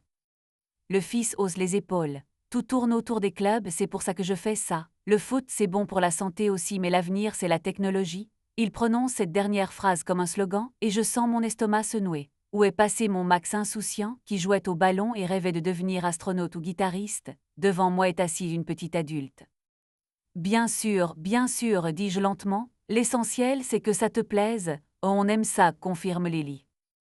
On grandit de jour en jour. Je lui fais un clin d'œil, c'est forcément ma fille qui parle, grandir de jour en jour. Au fait, papa, poursuit-elle sur le même ton professionnel. On voulait parler des vacances d'été, mon cœur battait la chamade, j'espérais qu'il viendrait chez moi pour les vacances.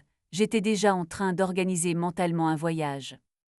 Oui, bien sûr, je me disais justement, peut-être que tu pourrais passer un mois dans l'Iowa.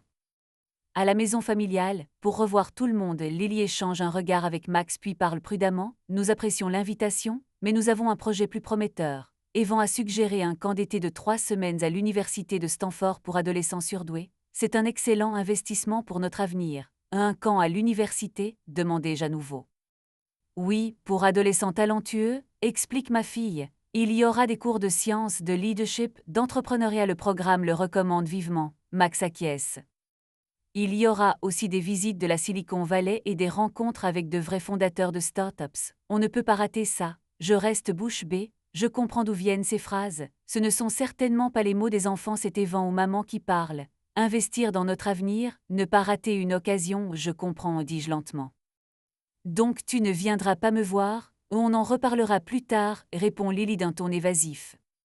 Peut-être en août, avant la rentrée, il y aura une opportunité. Mais papa, tu le sais toi-même, c'est le moment de se concentrer sur son développement personnel. Et développement de quoi? Je n'en crois pas mes oreilles. Développement personnel, explique-t-elle sérieusement. À notre âge, on pose les bases de la réussite. Il est très important de ne pas perdre de temps. J'ai du mal à y croire. C'est bien ma fille, lycéenne, qui parle. Les enfants, vous êtes sérieux? Demandai-je avec amertume. Vous avez 17 et 15 ans, peut-être est-il temps de faire une pause, de simplement être des enfants. Le visage de Lily se crispe. On ne veut pas rester des enfants, papa, on veut accomplir plus. Max hausse les épaules. Oui, ce n'est pas le moment de se détendre, le temps est notre ressource la plus précieuse. J'ai essayé désespérément de les joindre. Lily, tu te souviens comme tu aimais dessiner, et Max, avec quelle impatience tu attendais chaque avant-première de Star Wars.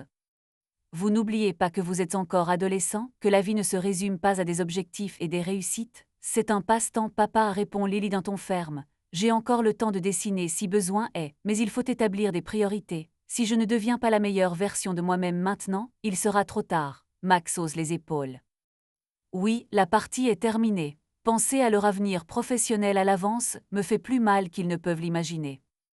J'ai l'impression que mes enfants se sont enfermés dans un bureau et ont jeté la clé. Compris, dis-je sèchement sans cacher ma déception. Donc vous ne prendrez pas de vacances avec moi? Je suis désolée, papa, dit doucement Lily, remarquant mon état. C'est juste qu'il y a tellement de choses à faire. On peut se voir, d'accord, peut-être pendant les prochaines vacances.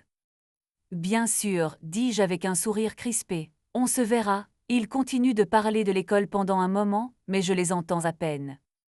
Une seule pensée me hante, ils ont été remplacés par moi. Mes enfants me parlent comme de jeunes consultants. Nous nous disons au revoir. Je pose le téléphone sur la table et reste longtemps immobile, fixant l'écran vide. Après avoir raccroché, je suis resté longtemps sans voix. J'étais partagé entre la colère et le désespoir.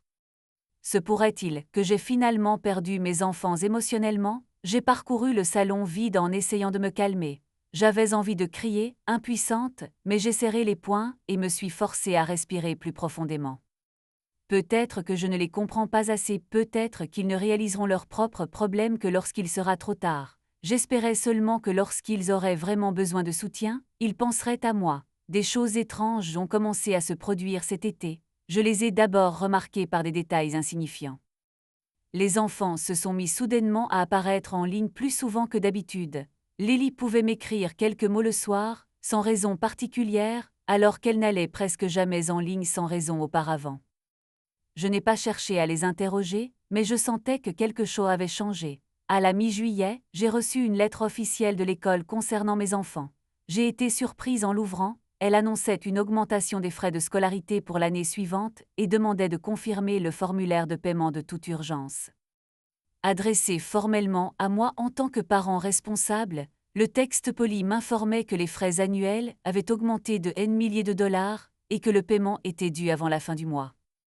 Il fallait également confirmer l'intention des enfants de poursuivre leurs études. Sur un document noir sur blanc, mon nom figurait comme payeur. Assise avec cette enveloppe, un frisson me parcourut l'échine. Les frais étaient exorbitants. Même pas 25 centimes ne suffiraient pas. Mais c'était à Evan de s'en occuper, soit ils me l'avaient envoyé par erreur, soit il y avait un problème de leur côté. Au lieu de répondre à l'école, j'ai composé le numéro de Madison. Je ne l'avais jamais appelée auparavant, mais là, c'était exceptionnel. Elle n'a pas décroché. Alors j'ai pris une photo de la lettre et je la lui ai envoyée par courriel avec une simple question. Qu'est-ce que ça veut dire? 2 jours plus tard, la réponse arriva sèche et laconique. On va arranger ça, ne t'inquiète pas. Mais je m'inquiétais. Cette nuit-là, je n'arrivais pas à dormir, à me demander, et s'ils allaient soudainement me demander de payer l'académie. Hors de question, me dis-je fermement, je ne paierai pas un centime de plus sans que nos accords soient modifiés. Quelques jours plus tard, Lily appela. Elle appela tard dans la nuit sans prévenir. À sa voix, je compris immédiatement que quelque chose n'allait pas. « Allô, papa, tu peux me parler ?» demanda-t-elle doucement. J'éteignis la télévision et passai en mode conversation. Ma fille resta silencieuse un instant, puis s'exclama « Ne dis pas à maman que je me plains. J'ai juste besoin de m'exprimer. » Mon cœur bat la chamade. Lily ne me parlait presque jamais comme ça. J'ai besoin de m'exprimer. J'écoutais, craignant de décourager ma fille dans sa franchise. Ils vont peut-être me réinscrire dans une école normale, poursuivit-elle doucement. Le camp de Stanford est aussi incertain, rien ne garantit qu'ils le financeront. Max devra peut-être renoncer à son cours de robotique, il faut payer les frais d'inscription. Ma mère est en train de perdre la tête en silence. Lily se tut, puis ajouta soudain avec venin, voilà votre vie réussie. Leurs nouveaux amis se sont dispersés eux aussi, comme s'ils avaient pressenti des problèmes, plus personne n'appelle ni n'invite à ces barbecues hors de prix. Ma mère est encore plus bouleversée. On perçoit des larmes dans sa voix, même si elle tente de les dissimuler derrière le sarcasme. « Lyle, ma chérie, je commence, mais elle m'interrompt, je ne voulais pas ça, je ne me plains pas vraiment, on se débrouillera, j'imagine, c'est juste blessant. J'ai mis tellement d'efforts dans ce déménagement et maintenant tout m'échappe. Je dis sincèrement, je suis vraiment désolée. Si tu as besoin de quoi que ce soit, tu sais que je serai toujours là pour toi. » Non, non, ne t'inquiète pas, dit sèchement Madison. Ne paie rien, je sais qu'ils t'ont envoyé une lettre. Maman leur a demandé de l'envoyer pensant que tu serais peut-être impliqué, mais ce n'est pas juste. Je serre le téléphone dans ma main, c'est comme ça que Madison n'a pas hésité à m'impliquer. Merci de me l'avoir dit, je réponds doucement. Honnêtement, je n'avais pas l'intention de payer pour l'académie, seulement si tu en as vraiment besoin. On n'a pas besoin de cette académie, soupire Lily lasse. Peut-être que les choses s'arrangeront pour le mieux, on retournera à la vraie vie. Lyle, je commence prudemment. Si tu décides que ça ne va pas là-bas, tu peux revenir me voir, n'importe quand. Le silence règne au téléphone, seulement sa respiration. Je ne sais pas, murmure-t-elle. Tant que maman est là, elle ne nous laissera pas partir. Je dis, d'accord, tiens bon, ma chérie. S'il arrive quoi que ce soit, appelle-moi immédiatement, n'importe quand. Elle répond avec plus d'assurance. D'accord, papa, dit-elle. Merci de m'avoir écouté. Toujours, je murmure, bonne nuit, Lily. Elle raccroche. Je reste assis, le téléphone encore à la main, à essayer de comprendre ce que j'ai entendu. De toute évidence, la situation s'est aggravée, leur nouvelle vie prometteuse est en train de s'effondrer. Pour la première fois depuis longtemps, l'espoir renaît en moi. Peut-être que maintenant, les enfants comprendront où se situe le vrai monde et où se situe le faux. Mais en même temps, je crains pour eux. Il est clair que leur avenir paisible au Texas n'a pas fonctionné, et il semble que des temps difficiles les attendent. Une nuit d'août, il est déjà bien après minuit, le téléphone sonne d'une voix tremblante. Je sursaute sans comprendre tout de suite ce qui se passe. Un appel, je regarde l'écran au max. Un sentiment d'horreur m'envahit. Je réponds instantanément, Max, que s'est-il passé? La voix du fils se brise, il pleure à chaudes larmes. Papa, ça va mal. Tout va mal. Je me lève du lit cherchant un Jean à tâtons dans l'obscurité. Qu'est-ce qui se passe? Où es-tu, Max Alette? À la maison, balbutie-t-il. Evan, il est parti. Il est parti comme ça, il a des dettes, des problèmes, il s'est enfui, papa. Maman lui criait dessus, et il a jeté ses affaires dans la voiture et il est parti en pleine nuit. Le téléphone a coupé, merde, m'exclamai-je, et maman. Elle pleure, ou alors elle s'est enfermée dans sa chambre, je n'arrive pas à la faire sortir. Dans la voix de Max, il y a une telle horreur enfantine que ça me fait mal de l'entendre. Qu'est-ce qu'on fait? Je ne sais pas. J'ai déjà enfilé mon Jean et j'essaie de glisser mon pied dans une botte de ma main libre. Max, écoute-moi bien, dis-je en essayant de parler aussi calmement que possible. Il n'y a pas d'adulte à la maison à part maman, qui n'est pas dans son état normal, n'est-ce pas? Oh oui, balbutie-t-il. Nous sommes seuls. J'ai frappé à la porte de Lily, elle n'a pas ouvert, elle pleure ou elle ne sait pas. Oui, je prends les clés sur la table de chevet. Tu es en sécurité à la maison sous surveillance, les serrures sont bien fermées, oui. Il fait juste sombre et calme, murmure-t-il. Très bien, voilà la situation. Je peux venir te voir tout de suite ou prendre le premier avion demain matin. Mais, j'expire, abordant le sujet principal. Je peux t'aider, mais seulement si toi et Lily le souhaitez. Tu comprends, mon fils, au bout du silence, il n'y a que des respirations haletantes. Si tu décides que tu as besoin de moi ou que tu veux que je vienne te chercher, je partirai immédiatement et je ferai ce qu'il faut. Mais c'est à toi de prendre cette décision et de me le dire. Pas à maman, pas aux circonstances, à toi, Max. Max fronce les sourcils et reste silencieux quelques secondes, puis j'entends sa voix hésitante. Je veux papa, je veux vraiment être avec toi, j'en ai marre d'avoir peur. Les larmes me montent aux yeux, mais je réprime ma voix. D'accord, mon fils. Et Lily, tu peux lui parler maintenant? Je vais essayer, murmure-t-il. Mais elle est fière, elle ne demandera pas d'aide. Explique-lui qu'il n'y a pas de honte à ça, dis-je doucement. Bien que rien d'autre ne compte que ta sécurité et ta tranquillité d'esprit, il prend une profonde inspiration. D'accord, dit-il. Papa, s'il te plaît, ne raccroche pas, j'y suis. Il y a du bruit et de l'écho dans le haut-parleur pendant un moment. J'imagine mon fils marchant dans le noir à travers une grande maison inconnue, frappant à la porte de sa sœur. J'entends des voix lointaines, Max essaie de convaincre Lily discrètement. Je distingue des bribes, je ne peux pas faire ça, maman elle-même, vas-y grec, puis quelque chose de plus fort, la voix en colère et en pleurs de Lily, je ne demanderai, pense-t-il, et j'attends, le cœur battant la chamade. Finalement, la voix de Max revient au bout du fil, papa, oui mon fils, nous enfin peux-tu venir nous chercher, merci. Je plisse les yeux et laisse échapper un long soupir tendu, puis je réponds calmement, je pars déjà.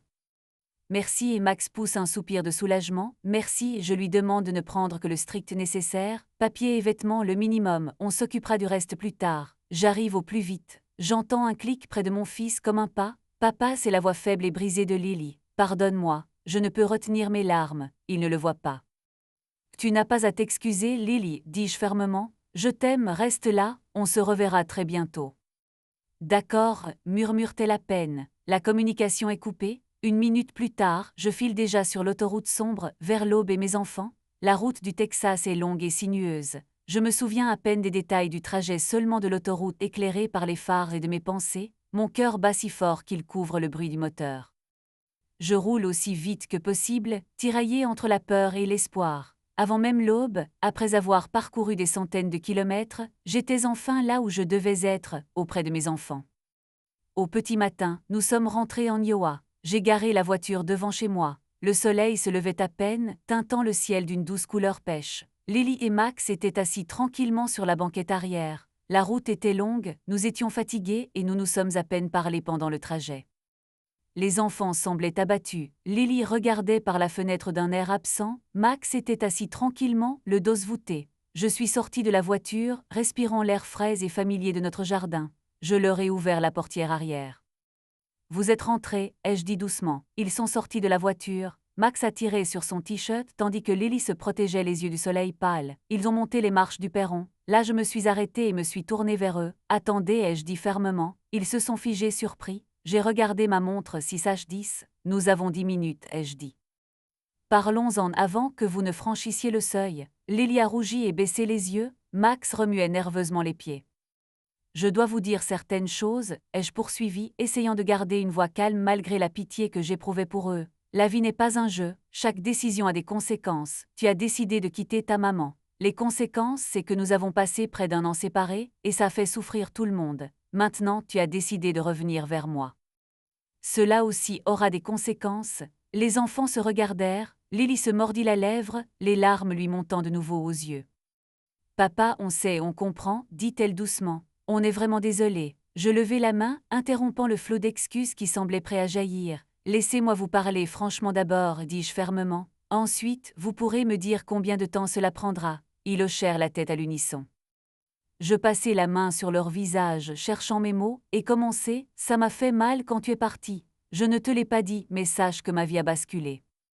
La maison me paraissait vide, j'ai dû apprendre à vivre seule sans toi. J'y suis arrivé, mais il me reste une cicatrice. Et maintenant, tu es de retour, j'en suis plus heureux que de tout au monde. Mais je ne peux pas faire comme si de rien n'était. Max déglutit difficilement mais se retint. Je serai toujours ton père. Je me suis promis que si vous décidiez de revenir, je ferais tout mon possible pour arranger les choses. Je tiendrai ma promesse, mais vous devez comprendre, je ne suis ni riche ni magicien.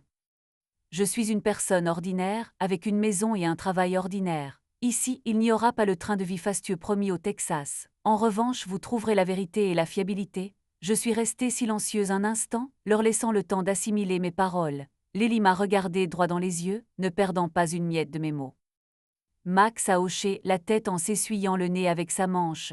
Une dernière chose, ai-je poursuivi, vous devrez regagner ma confiance, et la mienne, la vôtre. Nous avons traversé bien des épreuves.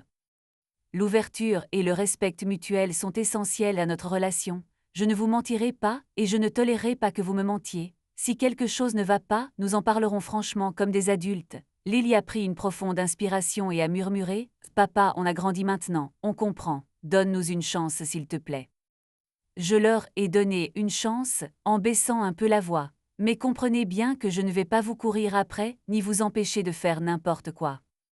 Je vous aiderai, je vous soutiendrai, mais je ne vivrai pas votre vie à votre place. Si vous voulez une vie meilleure ailleurs, allez-y, vous êtes libre. Sachez juste que je ne vous laisserai peut-être plus revenir. Mes mots sonnaient durs, voire sévères, mais ils avaient besoin de les entendre. Lily a pâli mais a hoché la tête. On ne partira plus. Je ne me pardonnerai jamais de les avoir quittés à ce moment-là. Max s'approcha et me serra soudain dans ses bras, je le sentis trembler. Je ne veux plus partir, papa, murmura-t-il entre deux sanglots, pardonne-moi. Je serrai mon fils contre moi, sentant moi aussi les larmes me monter aux yeux, puis je tendis la main à Lily. Elle courut vers moi et nous restâmes là, enlacés sur le perron. Nous nous étions perdus de vue, mais nous nous étions retrouvés. Un instant, je me suis souvenu de leur petite taille, Lily se cachant derrière moi pendant les orages, Max dormant une fois sur ma poitrine à 3 ans. Les années avaient passé, ils avaient grandi, mais à cet instant, je sentais ces petits enfants apeurés dans mes bras et je compris que désormais, personne ne me les enlèverait. Une minute plus tard, je me suis éclairci la gorge et j'ai reculé. Très bien, ai-je dit doucement, bienvenue à la maison. J'ai ouvert la porte et nous sommes entrés dans notre maison désormais vraiment la nôtre, partagée, remplie de choses familières. Ce soir-là, nous nous sommes assis pour dîner ensemble à la table de la cuisine. J'ai préparé des spaghettis bolognaises, un plat simple qu'ils adoraient enfants. Lily et Max ont mangé en silence mais avec appétit. Il était évident combien les bons petits plats maison et le sentiment d'être chez eux leur manquaient. Après le dîner, je me suis adossée à ma chaise et j'ai regardé mes enfants. Ils s'étaient visiblement détendus au fil des heures. Même Lily a esquissé un sourire, tandis que Max contemplait les lieux avec appréciation, visiblement ravi par des objets familiers, des aimants sur le réfrigérateur, une vieille photo de famille encadrée. Il faut qu'on parle de nos projets, ai-je dit calmement, de comment on va vivre désormais. Lily et Max se sont figés posant leurs fourchettes. Tout ira bien, ai-je ajouté aussitôt, parlons des conditions pour éviter tout malentendu. Ils se regardèrent et hochèrent la tête à l'unisson. Premièrement, commençai-je en posant mes mains sur la table, votre séjour ici est temporaire. Je suis contente que vous soyez de retour, et vous pouvez rester aussi longtemps qu'il le faudra pour vous remettre sur pied. Mais souvenez-vous, mon objectif est que vous deveniez indépendant. Une fois vos études terminées, et idéalement après avoir trouvé un endroit pour étudier ou travailler, nous discuterons de votre transition vers la vie adulte. Alors cette maison c'est votre foyer, mais ne vous y accrochez pas comme à une bouée de sauvetage. C'est un soutien, pas une solution permanente. Les enfants écoutèrent attentivement. Lily se mordit la lèvre mais acquiesça. Deuxièmement, il y aura une règle dans notre famille désormais, dîner ensemble, poursuivis-je. Je travaille en horaire décalé, mais quand nous sommes tous à la maison le soir, nous nous asseyons et dînons ensemble, sans téléphone pour discuter. Avant nous ne nous parlions presque pas. Maintenant nous allons rattraper le temps perdu. Max esquissa un sourire, on va y arriver. Lily tenta elle aussi de sourire et murmura doucement, ça me va papa. Troisièmement, l'école. J'irai demain à notre ancienne école pour me renseigner sur les modalités de réinscription. Plus d'académie, une bonne école normale. Essayons de ne pas redoubler.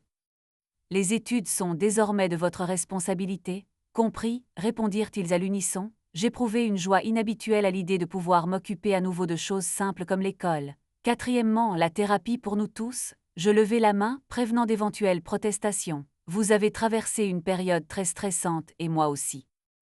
J'ai déjà trouvé un bon psychologue familial en ville. Nous irons ensemble au moins une fois par semaine, et individuellement si nécessaire. Désolé, mais c'est une condition. Lily haussa les sourcils, surprise. Tu es prête à faire une thérapie avec nous? Bien sûr, ai-je acquiescé. De quoi aurais-je honte? Je veux qu'on règle tout ça, pour qu'on ne garde aucune rancune ni aucun sentiment de culpabilité. Ma fille baissa les yeux. Max parla doucement. On est d'accord. Bien, ai-je répondu. Et cinquièmement, pour finir, l'argent. Ils se sont tendus à nouveau. Comme je vous l'ai écrit, je n'ai pas d'argent de côté, leur ai-je rappelé. Je subviendrai à vos besoins essentiels, logement, nourriture, vêtements si besoin, scolarité, mais n'espérez pas de gadgets coûteux, de voitures en cadeau ou autre luxe. Si vous voulez plus que le nécessaire, on peut envisager un travail à temps partiel ou des économies. Je ne tolère pas les enfants gâtés, c'est clair. Lily a esquissé un sourire à cette expression désuète. Max a hoché la tête sérieusement, et une dernière chose, ai-je ajouté plus doucement, je ne vous sauverai plus et je ne me justifierai plus comme avant. Si vous faites une bêtise, vous en serez responsable. Je suis resté à vos côtés, prêt à vous soutenir et à vous conseiller, mais il est temps d'apprendre progressivement à vivre de manière indépendante. Compris, papa, a répondu Max. C'est bizarre de t'entendre nous traiter comme des adultes responsables. Vous êtes presque adulte, ai-je soupiré. Le moment est venu. Et il y eut un silence. Je les observai tous deux attentivement. Ces conditions sont-elles acceptables? Demanda timidement Lily en levant la main, comme à l'école. Puis-je avoir une réponse? Bien sûr, ai-je souri. Nous ne sommes pas en cours, parlez franchement. Elle rougit et parla rapidement. Merci de ne pas nous avoir mis à la porte, merci pour tout ce que vous avez fait pour nous. On accepte tout, vraiment. J'aime même tout ce que vous proposez, c'est parfait. Max acquiesça avec enthousiasme, soutenant sa sœur. Moi aussi, je suis d'accord, franchement. Je sentais la tension se dissiper peu à peu, j'avais même un léger vertige de soulagement. Eh bien, alors, dis-je doucement, nous sommes d'accord, répétèrent-ils. Je souris, puis me levai et commençai à débarrasser la table. Lily et Max se précipitèrent pour m'aider à nettoyer la cuisine. Nous n'avons pas trouvé le sommeil de sitôt cette nuit-là, trop d'émotions et de choses, mais pour la première fois depuis longtemps, la paix m'habitait. Un an s'est écoulé depuis le retour des enfants à la maison. Pendant ce temps, notre vie s'est apaisée, doucement mais sûrement. Lily a obtenu son diplôme pas avec mention, mais honorablement et a décidé de commencer à travailler tout de suite. Elle a trouvé un poste d'assistante administrative dans une clinique locale. Elle dit qu'elle aime ça, le mouvement, les gens, le sentiment d'être utile. Je vois bien que ma fille s'épanouit en étant occupée, elle semble avoir gagné en confiance. Max a obtenu son diplôme un peu plus tard, il a 2 ans de moins que moi et s'est inscrit dans un UT de la ville voisine. Chaque matin, il conduit une vieille voiture que nous avons réparée ensemble.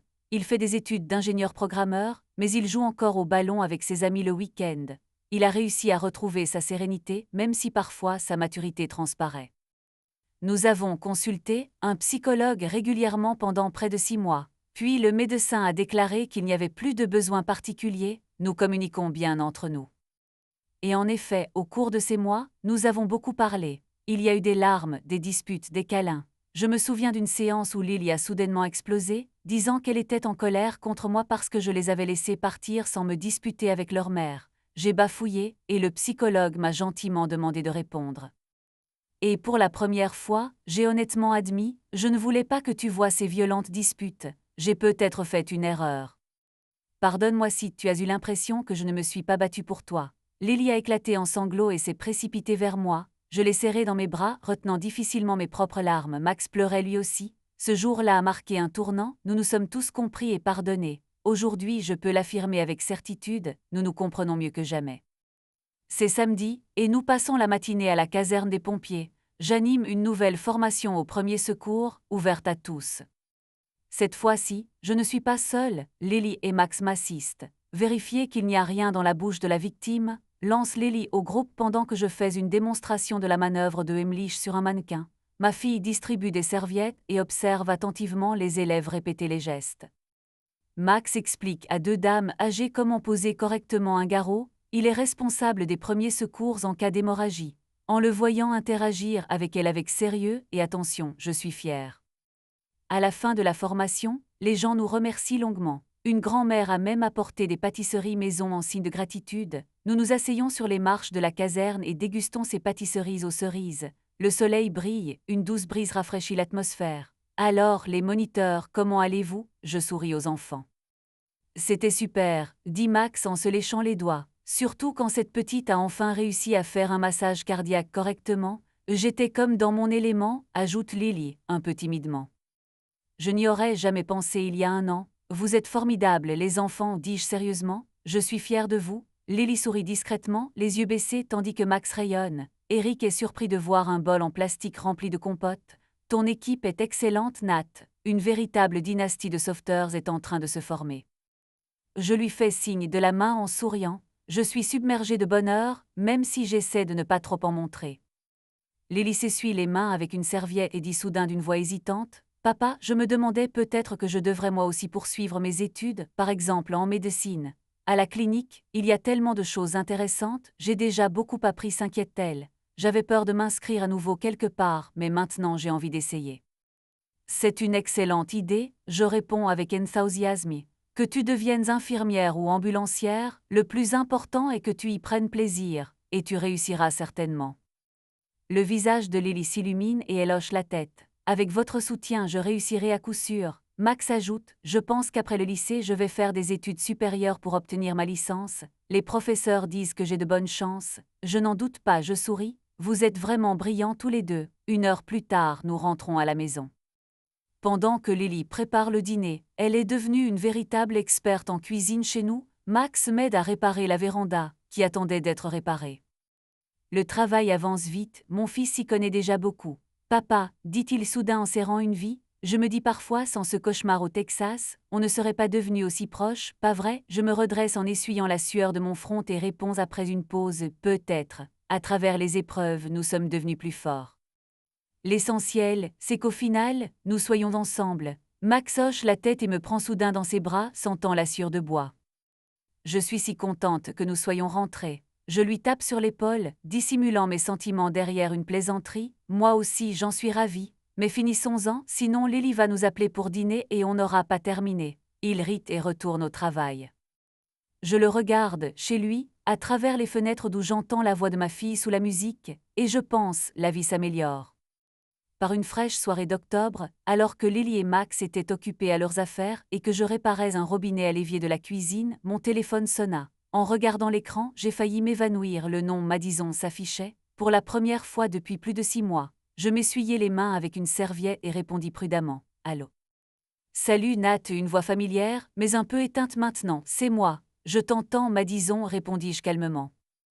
Elle marqua une pause de quelques secondes, puis laissa échapper. Comment vont-ils? Si vous parlez des enfants, ils vont bien, ai-je répondu d'un ton égal. Étudier, travailler à la maison. Clairement dans sa voix, il y avait un mélange de soulagement et de tristesse. Je suis contente pour eux, ai-je répondu brièvement. Il y eut de nouveau un silence. Puis elle reprit d'un ton différent, essayant de paraître plus joyeuse. Je compte retourner en Iowa. J'ai trouvé un emploi à distance pour le moment, mais j'envisage de me rapprocher de ma famille. Bref, je veux voir Lily et Max. Si s'ils le veulent bien sûr. Je me suis appuyée contre le mur, les yeux fermés. Le moment était venu. Ça dépend d'eux, ai-je dit. Je n'y suis pas opposée, mais sans pression m'a dit. Si tu appelles, laisse-les décider eux-mêmes s'ils veulent se voir ou non. Bien sûr, je comprends, a-t-elle répondu rapidement. Nat, écoute, les mots sont inutiles, mais alors les mots sont inutiles, l'ai-je interrompu doucement en ouvrant les yeux. Nous avons tous les deux fait des erreurs, je ne t'en veux pas. Tu es la mère de mes enfants et je respecte cela. Mais, a-t-elle murmuré. Mais il faut fixer des limites, ai-je dit clairement. Notre relation appartient au passé. Nous pouvons communiquer pacifiquement sur un plan professionnel pour Lily et Max, c'est tout. J'avais déjà lâché prise et je l'ai conseillé. À l'autre bout du fil, le silence régnait, seulement sa respiration. Je comprends, j'ai compris, dit-elle finalement d'une voix douce. Vous êtes un homme bien d'avoir réussi à faire ça, et merci de ne pas avoir monté les enfants contre moi. Je soupirai profondément, ils ont tout vu et tout décidé eux-mêmes, mais vous restez leur mère. Je pense qu'il leur sera utile de communiquer avec vous, si cette communication est saine. Je ferai de mon mieux, murmura Madison. Très bien, prévenez-moi quand vous serez dans l'Iowa, dis-je. J'en parlerai aux enfants s'ils n'ont pas changé d'avis d'ici là. D'accord, et Nat commença-t-elle avant de s'interrompre. Eh bien merci, et pardonne-moi. Prends soin de toi, ai-je simplement répondu. Nous avons raccroché. J'ai posé le téléphone sur la table et j'ai ressenti un soulagement. Cette conversation s'est déroulée sans dispute, sans raviver de vieilles blessures. Exactement comme il se doit. Le soir même, les enfants ont demandé qui avait appelé et j'ai répondu honnêtement maman, et ce qu'elle voulait leur dire. Lily est restée longtemps silencieuse, puis a simplement hoché la tête. Max a secoué les épaules. Quant à la façon dont vous voyez les choses, c'est à vous de décider, leur ai-je rappelé. Si tu veux la voir, je n'y vois pas d'inconvénient, c'est ton choix. Peut-être que nous voulons la voir, murmura doucement Max, juste pour être sûr qu'elle va bien. Lily acquiesça, oui, et pour parler, juste pour parler, nous pourrons alors convenir d'une date de rencontre à un moment opportun, ai-je conclu. N'oublie pas que tu as aussi tes propres limites, ne laisse personne les franchir, pas même elle. Ils hochèrent la tête, compréhensifs. J'éprouvais de la fierté, mes enfants prennent de plus en plus conscience de ce qui est pardonnable et de ce qui ne l'est pas, où s'arrête la confiance et où commence le respect de soi. Une semaine avant Thanksgiving, je trouvai une lettre sur mon bureau. Papa y était soigneusement écrit. Reconnaissant l'écriture de Lily, je m'inquiétais, mais je l'ouvris. À l'intérieur se trouvait une lettre de 3 pages, écrite à la main.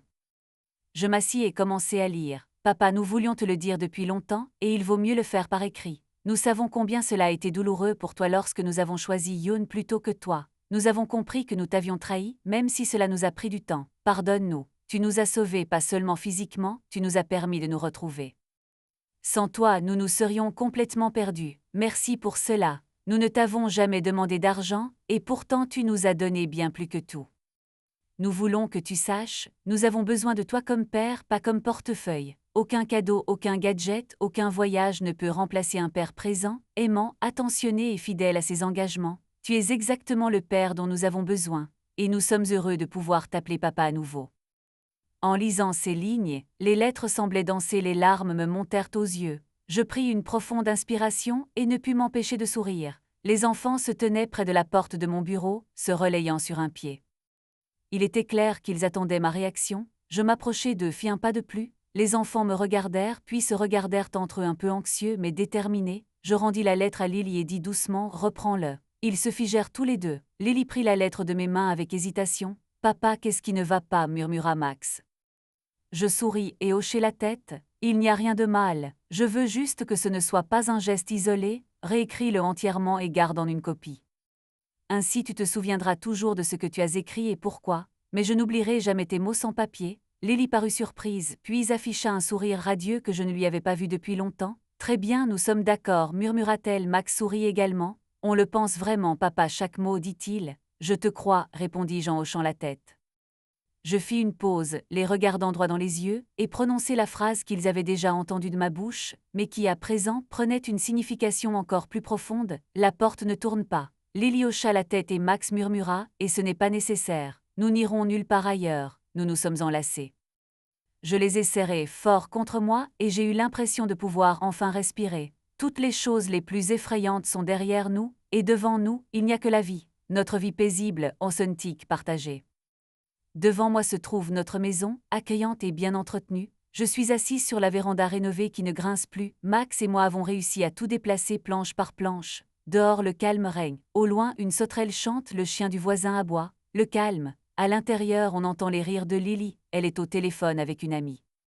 Max est encore en plein apprentissage et ne va pas tarder à arriver. Il a fait signe qu'il ferait les courses en chemin. Il s'est proposé de le faire lui-même. Il gagne en autonomie.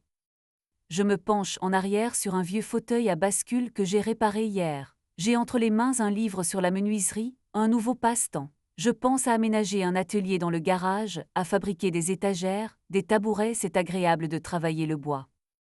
Je passe la main sur mon avant-bras et sens une aspérité là où la fine couche de vernis est poncée, une trace de cette même fissure, que j'ai comblée de colle et renforcée avec des serre-joints. En observant la couture soigneusement nouée, on ressent une paix inhabituelle, les choses peuvent se réparer. Parfois, les gens aussi n'ont pas déchiré vivant, mais patiemment soutenus jusqu'à leur guérison. Le ressort de l'horloge grince dans la cuisine. Voici Madame Green, notre voisine de gauche, promenant sa Basset Hound Luna en laisse. Madame Green s'arrête, me fait un signe de la main et me tend un paquet en papier. Des choux du jardin, Nat, m'annonce-t-elle gaiement. Et du thym pour la soupe, j'ajoute en prenant le paquet. Merci Madame Green. Je saute du perron pour le récupérer. Nous avions prévu un ragoût de légumes pour le week-end. Dites à Luna qu'elle est particulièrement élégante aujourd'hui. La Basset Hound n'a pas besoin qu'on le lui demande, elle se tourne déjà sur le côté, offrant son ventre pour qu'on la gratte. Elle grogne légèrement, et Madame Green sourit, m'annonçant que son petit-fils a été admis dans une université du Nebraska. J'écoute, hoche la tête, lui souhaite bonne chance, mais dans ma tête, tout se déroule comme prévu, les enfants grandissent, la maison est florissante, et j'en suis le propriétaire, et non plus seulement le gardien. Après le départ de Madame Green, je me dirige vers le garage. L'odeur du bois et du métal emplit la pièce, des copeaux jonchent le tour, et j'ai acheté un Fugano d'occasion grâce à une petite annonce, celui dont je rêvais. Au printemps, nous avons débarrassé cet endroit de tout ce qui traînait, vieux pneus, cartons étiquetés, pour plus tard, et surtout ce que je gardais comme souvenir de ma vie d'avant. Les souvenirs ont leur place dans la mémoire, pas dans des boîtes en plastique abîmées. Une planche de contreplaqué avec une rangée de crochets est accrochée au mur, où j'ai soigneusement suspendu chapeau, veste, parapluies et outils. L'étagère du bas est occupée par des planches, pain, chêne et plusieurs morceaux de chêne qu'Eric m'a donné. Je prends une longue planche de pin dans la pile et la pose sur des tréteaux. Aujourd'hui, je compte commencer à construire une bibliothèque dans le salon, comme Lily me le réclame depuis longtemps. Pas besoin de laisser mes livres sur le rebord de la fenêtre, a dit la fille qui tient la clinique sur un ton plaisant, en fronçant les sourcils. J'ai souri, il semblerait qu'elle veuille rester, si elle veut que ses livres aient une place à part entière, et non pas qu'ils soient éphémères. Je me suis installée à l'établi, façonnant, mesurant, ajustant les angles. Ces mouvements répétitifs apaisent mon esprit mieux que n'importe quelle méditation. Ici, tout est simple, la précision exige de l'attention, et un bon résultat s'obtient avec patience. Près du portail, une voiture familière, la Ford d'Eric, ralentit. Il klaxonne une fois, le nez toujours pointé, et me fait un signe de la main. On va pêcher au lac demain, j'acquiesce, oui. Je vais lui parler un instant. N'oublie pas les cannes à pêche et le thermo, dit-il. Et mon fameux chili, mais sans graines, ne t'emballe pas pour aller répondre à l'appel de ton estomac. Je souris. Je le garde pour ceux qui arriveront avant nous et qui auront la meilleure place sur le ponton. Eric rit, fait un geste de la main et repart, occupé à ses affaires. C'est bien d'avoir un ami comme ça. Nous sommes différents, mais nous ne nous tirons pas vers le bas. Choisir ses fréquentations n'est pas chose facile. Le soir, Max rentre. Il sent le froid et l'essence, et il porte des sacs, du lait, des haricots, des paquets de pâtes, du pain. J'ai fait les courses, dit-il fièrement. Au fait, papa, je me suis inscrit pour un stage au garage du coin, 3 soirs par semaine. Ils disent que si ça te plaît, tu peux rester comme intérimaire. Les études avant tout, je réponds machinalement. Puis j'adoucis ma voix, mais si tu es partant, pourquoi pas, affiche le planning sur le frigo tout de suite. Et les dîners, tu te souviens.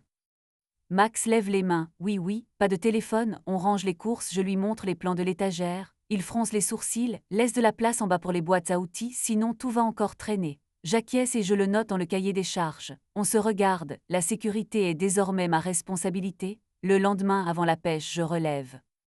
La nuit a été calme, mais le matin non. Un appel arrive d'une ferme en périphérie, un homme septuagénaire s'est évanoui, la parole pâteuse. J'entends les mots-clés du répartiteur et je passe déjà mentalement la liste en revue, heure d'apparition des symptômes, niveau de conscience, glycémie, tension artérielle. À notre arrivée, une jeune fille d'une quinzaine d'années nous accueille, en short de pyjama pieds nus, ses yeux sont rouges. Grand-mère, balbutie-t-elle, grand-père était dans la grange et il est tombé, nous accourons. La scène qui se déroule sous mes yeux est bouleversante, un jeune homme pratique consciencieusement un massage cardiaque sur un homme âgé correctement, profondément, avec un bon rythme. Je le reconnais, c'est Ethan qui est venu à mon cours il y a un mois. Bonne profondeur, dis-je en m'asseyant et en prenant position. À 3, je prends le relais. 1, 2, 3, nous nous relayons. Eric administre de l'oxygène, je vérifie le pouls et l'état des yeux. Ce n'est pas un infarctus, cela ressemble à un AVC, mais il n'y a pas de répit, le jeune homme est juste perdu, chute de tension, déshydratation, tous les facteurs se sont déclenchés. Le grand-père reprend déjà conscience dans la voiture, confus mais réactif. Je lui explique aussi simplement que possible ce qui s'est passé et ce que nous faisons. Pendant qu'Eric remplit un formulaire, je me tourne vers Ethan, bravo, où as-tu appris ça? Il esquisse un sourire gêné et ajuste sa casquette. Tu as parlé de garder le rythme comme dans Stayin' Alive, je me souviens. Il a survécu parce que quelqu'un a appris, je réponds. Tu es un héros aujourd'hui. Il se lave les mains et embrasse sa sœur. À cet instant, je comprends à nouveau clairement, mes cours ne servent pas qu'à obtenir un diplôme. Quelqu'un vivra uniquement parce qu'un jeune homme a su garder son sang-froid et a fait ce qu'il fallait, et de la bonne manière. C'est une pensée si simple et pourtant si profonde que je dois prendre une grande inspiration pour contenir ma fierté, enfouie au plus profond de moi. Nous confions le grand-père au centre de soins.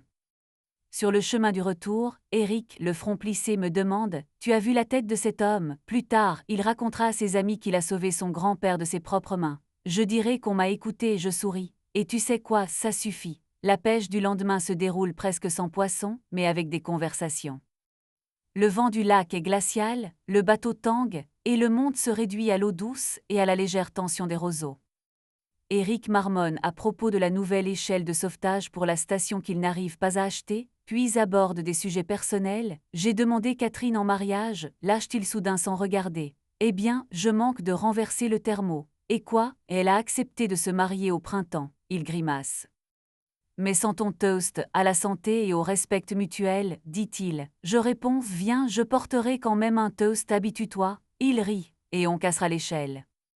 Nous rions tous les deux. Un silence s'installe, ce qui est bien aussi. Je regarde l'eau calme et une pensée simple me vient à l'esprit. Vivre, c'est savoir où se trouve le rivage. Tous les samedis, c'est le cours. Cette fois-ci, le groupe est hétéroclite. 3 lycéens, un professeur d'éducation physique, un jeune barista du café du coin, 2 dames âgées avec leur petit-fils en CE2.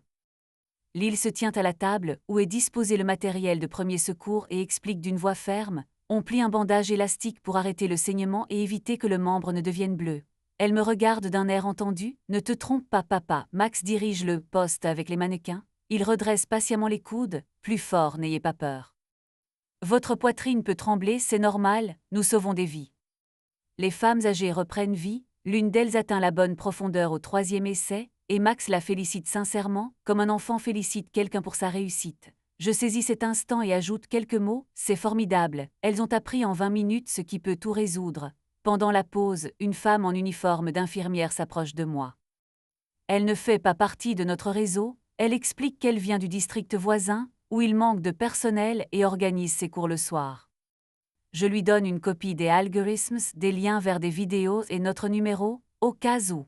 Sur la porte, une affiche annonce des cours gratuits pour tous les lycéens de la ville, et Eric et moi faisons de notre mieux pour remplir ces groupes.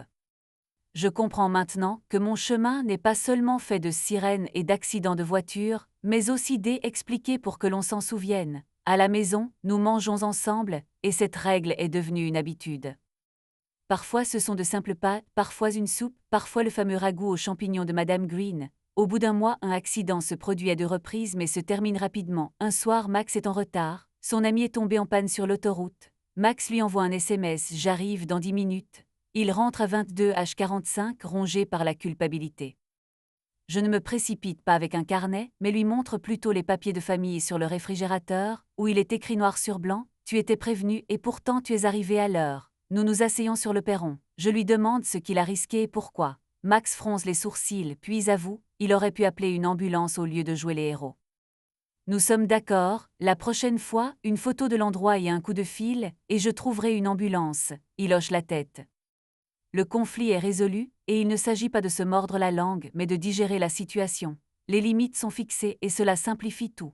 Pendant ce temps, Lyle rapporte à la maison son premier gain sérieux, une récompense pour son aide lors de la vaccination à leur dispensaire. Elle achète de nouvelles baskets et arrive soudain avec un autre paquet, une lampe pour mon établi. « Pour ne pas te fatiguer les yeux », dit-elle en se détournant, comme si de rien n'était.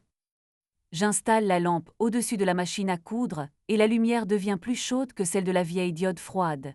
Lyle reste dans le garage, assise sur un seau renversé, et me regarde sculpter un morceau de pain.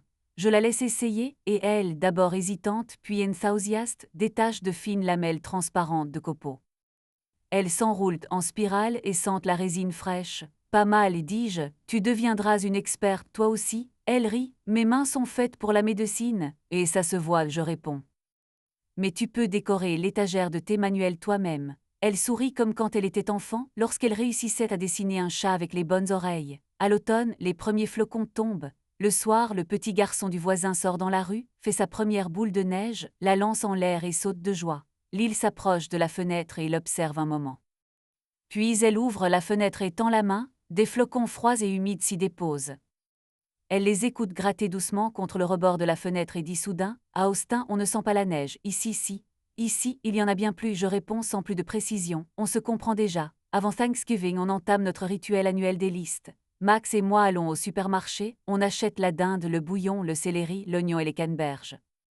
Max s'occupe de la partie masculine de la cuisine, il prépare la saumure marinée dans une saumure sucrée, ça sonne comme de la haute technologie, il a grandi bien sûr, mais il lit les instructions mieux que moi. Lille prépare une tarte cette fois-ci à la citrouille, pas aux pommes mais aux épices. Une liste apparaît sur la table, qui fait quoi et quand. Je m'inscris pour la purée de pommes de terre et le cidre, Lille pour la sauce et Max pour la dinde. On rit, 3 noms à côté de 3 éléments, c'est plus qu'une simple liste. C'est la visibilité et la participation de chacun. Le mercredi soir, c'est un joyeux bazar. Lille, couverte de farine jusqu'au coude, étale la pâte avec adresse, Max manipule la dinde avec précaution, se plaignant que la cocotte est trop petite. Je coupe un oignon et déclare que les larmes ne viennent pas des oignons. Dans la maison flottent des effluves de cannelle, d'ail et de zeste d'orange et la maison devient notre foyer, non pas grâce à ses murs mais grâce à ses parfums et à ses voix. Madison écrit aux enfants, avec toute ma gratitude, gros bisous. Lille répond, merci. Je cuisine avec papa. Max ajoute une photo de la dinde, un clin d'œil et un smiley. Je trouve cela normal, c'est ainsi que les choses doivent être. Cela respecte nos limites, on communique mais il n'y a pas de dispute. Le jour de Thanksgiving, nous dressons la table sans superflu, dinde, purée de pommes de terre, haricots verts aux amandes, sauce au canneberge, tarte, cidre.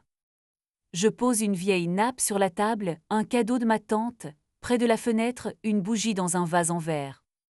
Dehors, la neige tombe lentement comme sur une carte de Noël. Eh bien, dis-je en me levant, selon la tradition, de quoi sommes-nous reconnaissants? L'île effleure le bord du plat du bout du doigt, réfléchit et dit sans nous regarder et pour une seconde chance. Max me regarde et ajoute, et pour notre famille. J'ai la gorge serrée et je dis, je vous suis reconnaissant. Nous trinquons avec du cidre, on boit. On commence à manger et à bavarder non pas de réussite ou de perspective, mais de qui ressemble à qui, pourquoi j'ai acheté 2 shampoings identiques la semaine dernière, et comment Max a oublié ses bottes à l'entraînement. Des rires emplissent la maison, ce qui m'a le plus manqué, et maintenant c'est aussi constant que le tic-tac d'une horloge, on l'attend. Après le repas, on sort. La neige tombe épaisse et collante, tous les 3, on construit maladroitement un bonhomme de neige. Max le nomme Horse, Lille redresse son nez en carotte et déclare que Horse fait notre garde. Je pose un vieux seau sur sa tête, on se regarde et on rit, et on comprend que ce petit rituel est bien plus important que n'importe quel séjour en camp d'entraînement. Le soir, je sors un vieux tapis, un livre, et je prends l'air 5 minutes.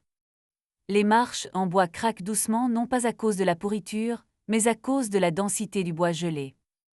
Je prends une gorgée de cidre chaud et j'expire la vapeur. On entend les rires d'Éric depuis la rue, il est rentré avec sa copine, ils nous font signe et on leur répond. C'est agréable de vivre dans un endroit où les gens se connaissent par leur nom. À l'intérieur, Lille jette un coup d'œil dans le salon. Papa, on prend une photo pour immortaliser ce moment.